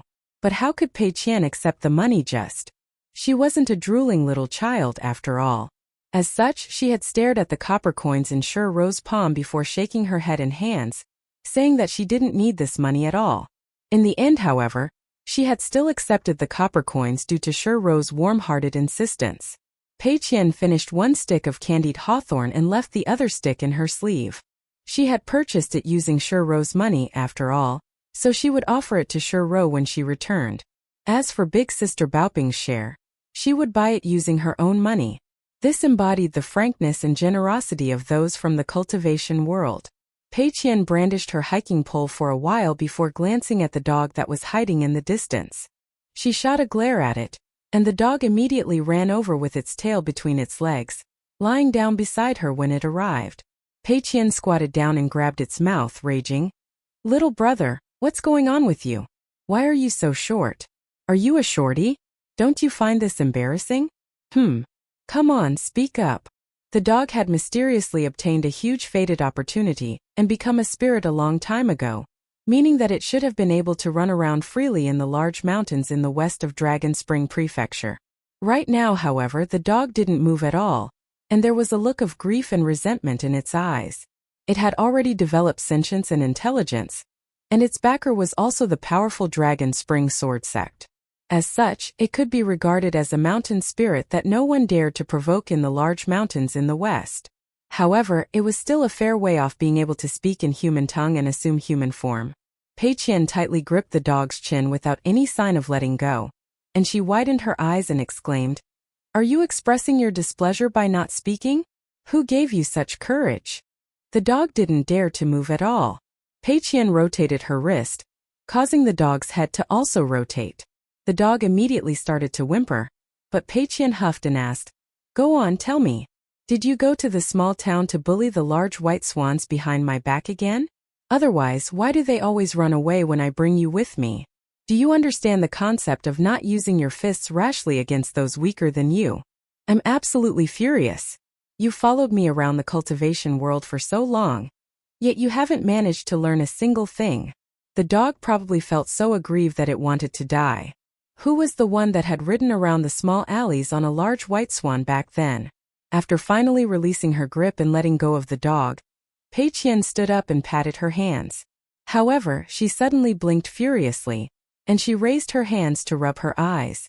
She had eaten the jewel given to her by her master in Dragon Riding Alley last time, and her eyes had started to frequently feel sore after that. It didn't hurt, but it was indeed quite frustrating. There were several times when she had blinked in discomfort while transcribing texts, causing her calligraphy brush to go crooked and the characters to go out of line. When this happened, she had no option but to retranscribe the entire sheet. Her master didn't have many rules, but this was one of them. Moreover, she continued to adhere to this rule, even though there was no one to watch over her homework now. In fact, there were times when Pei Qian had a nagging feeling that some of the characters were moving when she looked at her finished transcriptions. Upon looking carefully, however, they would appear still and ordinary again, with each character lying neatly on the paper exactly where she had written them. Regarding this issue, Pei Qian planned to take advantage of Big Sister Baoping's trip to Downtrodden Mountain afterward to ask old Cook Zhu, who was always idling around on the mountain. He understood almost everything after all. If this didn't work, then she would ask Mountain God Wei Bo. If even this didn't work, then, sight. She could only venture to the tiger's den on the second floor of the bamboo building to ask the old gentleman who would insist on teaching her fist techniques on a whim. This old gentleman was simply relying on his old age and slightly superior strength to her master. Did he understand anything about fist techniques? Did he understand as much as her master? The old geezer didn't understand shit. Pei Qian swaggered back to the small town, tilting her chin up and not looking at the road in front of her. With her chest puffed out, she loudly proclaimed, "To walk in an arrogant manner will cause the enemy's heart to fluster. The deranged demon sword technique is unparalleled in the world. If you're a friend, then we'll slay this wild dog. I'll eat the meat and you can drink the soup." The dog obediently walked behind gallant heroine Pei with its tail between its legs. The small town became increasingly lively thanks to the arrival of the scholars and disciples from the Great Sui nation, who also spoke the official dialect of the continent. Li Huai brought Lu Guan and Ma Lian to his house, which was run down and in a state of disrepair. Lu Guan was okay with this, since he also came from an impoverished background to begin with. However, Ma Lian was completely flabbergasted by what he saw. He had seen poor people before, but he had never seen such an empty house in his life. Li Huai didn't have a care in the world as he retrieved a key and opened the door, leading his friends inside to draw water and sweep the rooms. The small town naturally had more wells than just the Iron Lock well, and there was indeed a well nearby. It was just that the water from these other wells wasn't as sweet and refreshing as the water from the Iron Lock well. Only when something good happened at home, or when they heard something bad happen at someone else's home, would Li Huai's mother travel further to the Iron Lock well to jostle with Apricot Blossom Alley's Granny Ma, the widow from Clay Vase Alley's Gu clan, and a large group of other women. Lu Guan was extremely lazy, and he wasn't willing to run all over the small town. As such, he volunteered to start a fire and cook a meal. Meanwhile, Li Huai went with Ma Lian to draw water. However, Ma Lian's skin was too thin and supple, and carrying the water on his shoulders was akin to torture. The women near the well laughed and joked about this, causing the good-looking Ma Lian to flush bright red in embarrassment. Li Baoping visited home after arriving at the small town, and her mother couldn't stop shedding tears upon seeing her daughter. Li Baoping couldn't hold back her tears either. Li Baoping left Fortune Street and made her way to Dragon Riding Alley. She was very familiar with the streets and alleys here, and the two shops that had initially been run by Twin Pigtails clan, Shi Chuanjia's clan that was, had already become her junior uncle's shops. Li Baoping had frequented these shops when she was young, and she had run all around the inside and outside of the small town from a very young age. As such, she could navigate these streets and alleys even with her eyes closed. However, Li Baoping walked very slowly this time, no longer rushing around like before. Sure enough, she saw Pei Qian sitting on a stool outside the pastry shop and waiting for her. Only then did Li Baoping hasten her footsteps and walk over. After staying at the pastry shop for a while, she followed Pei Qian to Clay Vase Alley where she discovered that junior uncle's ancestral residence was sparkling clean. There was no need to do any housework, so Li Baoping brought Pei Qian back to Fortune Street. Pei Qian squatted beside the small pond and looked at the stones with her eyes wide open. She then looked at the golden mountain crossing carp which had apparently been raised in the pond for many years. Her master had given these carp to big sister Baoping back then. There was also a small golden crab that had lived in the pond for even longer, and this was something that big sister Baoping had caught by herself. In reality, this crab had pinched the finger of the little girl in red back then, and she had run back home with tears streaming down her face. In the end, it was her older brother Li Shixing who had pulled open the pincers of the small crab.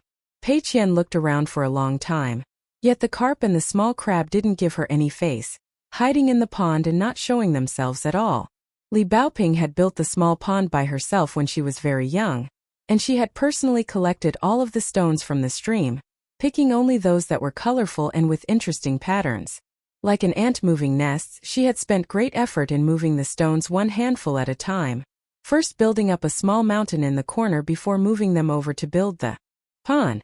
Most of the founding stones that had provided meritorious service had already lost their color and luster, but there was still a large number of stones of varying sizes that were still glistening and colorful, appearing full of energy and luster as they glistened under the sun. Lin Shuyi went to the kiln supervision office, returning to the place where he had often played when he was a little child. The Lin clan was a large clan in the small town, but it wasn't a member of the 4 families and 10 clans. Moreover, the members of the Lin clan weren't famous at all, and they weren't especially fond of interacting with their neighbors or the surrounding community. For example, Lin Shui's father had been a low-ranking official in the kiln supervision office, and he had served 3 successive kiln supervision officials when working in the office and before leaving the Jewel Small World. Even so, none of the kiln supervision officials had ever shown signs of wanting to promote him. The Lin clan had relocated to the capital of the Great Li Empire, but they didn't sell their ancestral residence in the small town. However, there were only a few elderly servants looking after the residence. Ever since growing up and understanding things, Lin Shui had never felt any strong attachment to his clan. His clan seemingly treated him the same way. Both sides despised each other. Even though Lin Shui's achievements in Mountain Cliff Academy were slowly spreading into the Great Li Empire already, his clan seemingly still couldn't care less. Lin Shui didn't find this strange.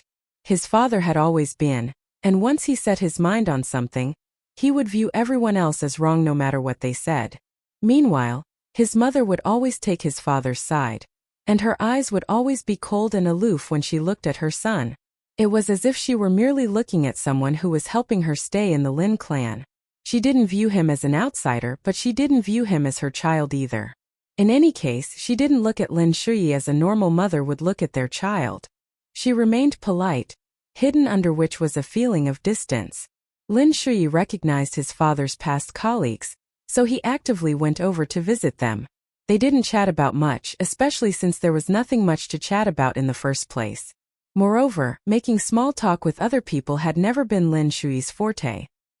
He was told that the kiln supervision official had gone out to wander around today, and according to the petty officials in the office, there was no doubt that Lord Chow had gone out to drink. Lin Shui couldn't help but find this strange. Regardless of whether it was the proper officials or petty officials, everyone appeared to be smiling sincerely and speaking casually when they talked about the kiln supervision official, someone whom they should have mentioned with great care. Elsewhere, Yu Lu and Xie visited the ancestral residence of the Chow clan. After their identities had been exposed back then, they had both been brought here to become servants for the younger version of Imperial Preceptor Cui Chan alongside that handsome young boy called Cui Ci, the direct grandson of the Greatly Empire's pillar Chow clan, that was to say, kiln supervision official Chow of Dragon Spring Prefecture, was currently residing at this ancestral residence. Kiln supervision official Chow had a little bit too much to drink today, so he decided that he wouldn't go to his office today. He was the highest-ranking official there, so it wouldn't matter even if he were away during the roll call. Holding an empty wine pot and reeking of alcohol, he swayed back and forth as he returned to his ancestral residence, planning to take a short nap. He greeted those whom he passed on the street, and he was able to address them correctly regardless of whether they were men or women, old or young. He was very familiar with everyone. When he saw a little child with open crotch pants, he even went as far as to lightly kick the child in the backside. The child wasn't afraid of this high-ranking official, and he chased after kiln supervision official Chow and wildly spat in his direction as he did so. Kiln supervision official Chow ran and hid, and the women and young girls on the streets didn't find this strange at all. They all smiled when they saw the young official.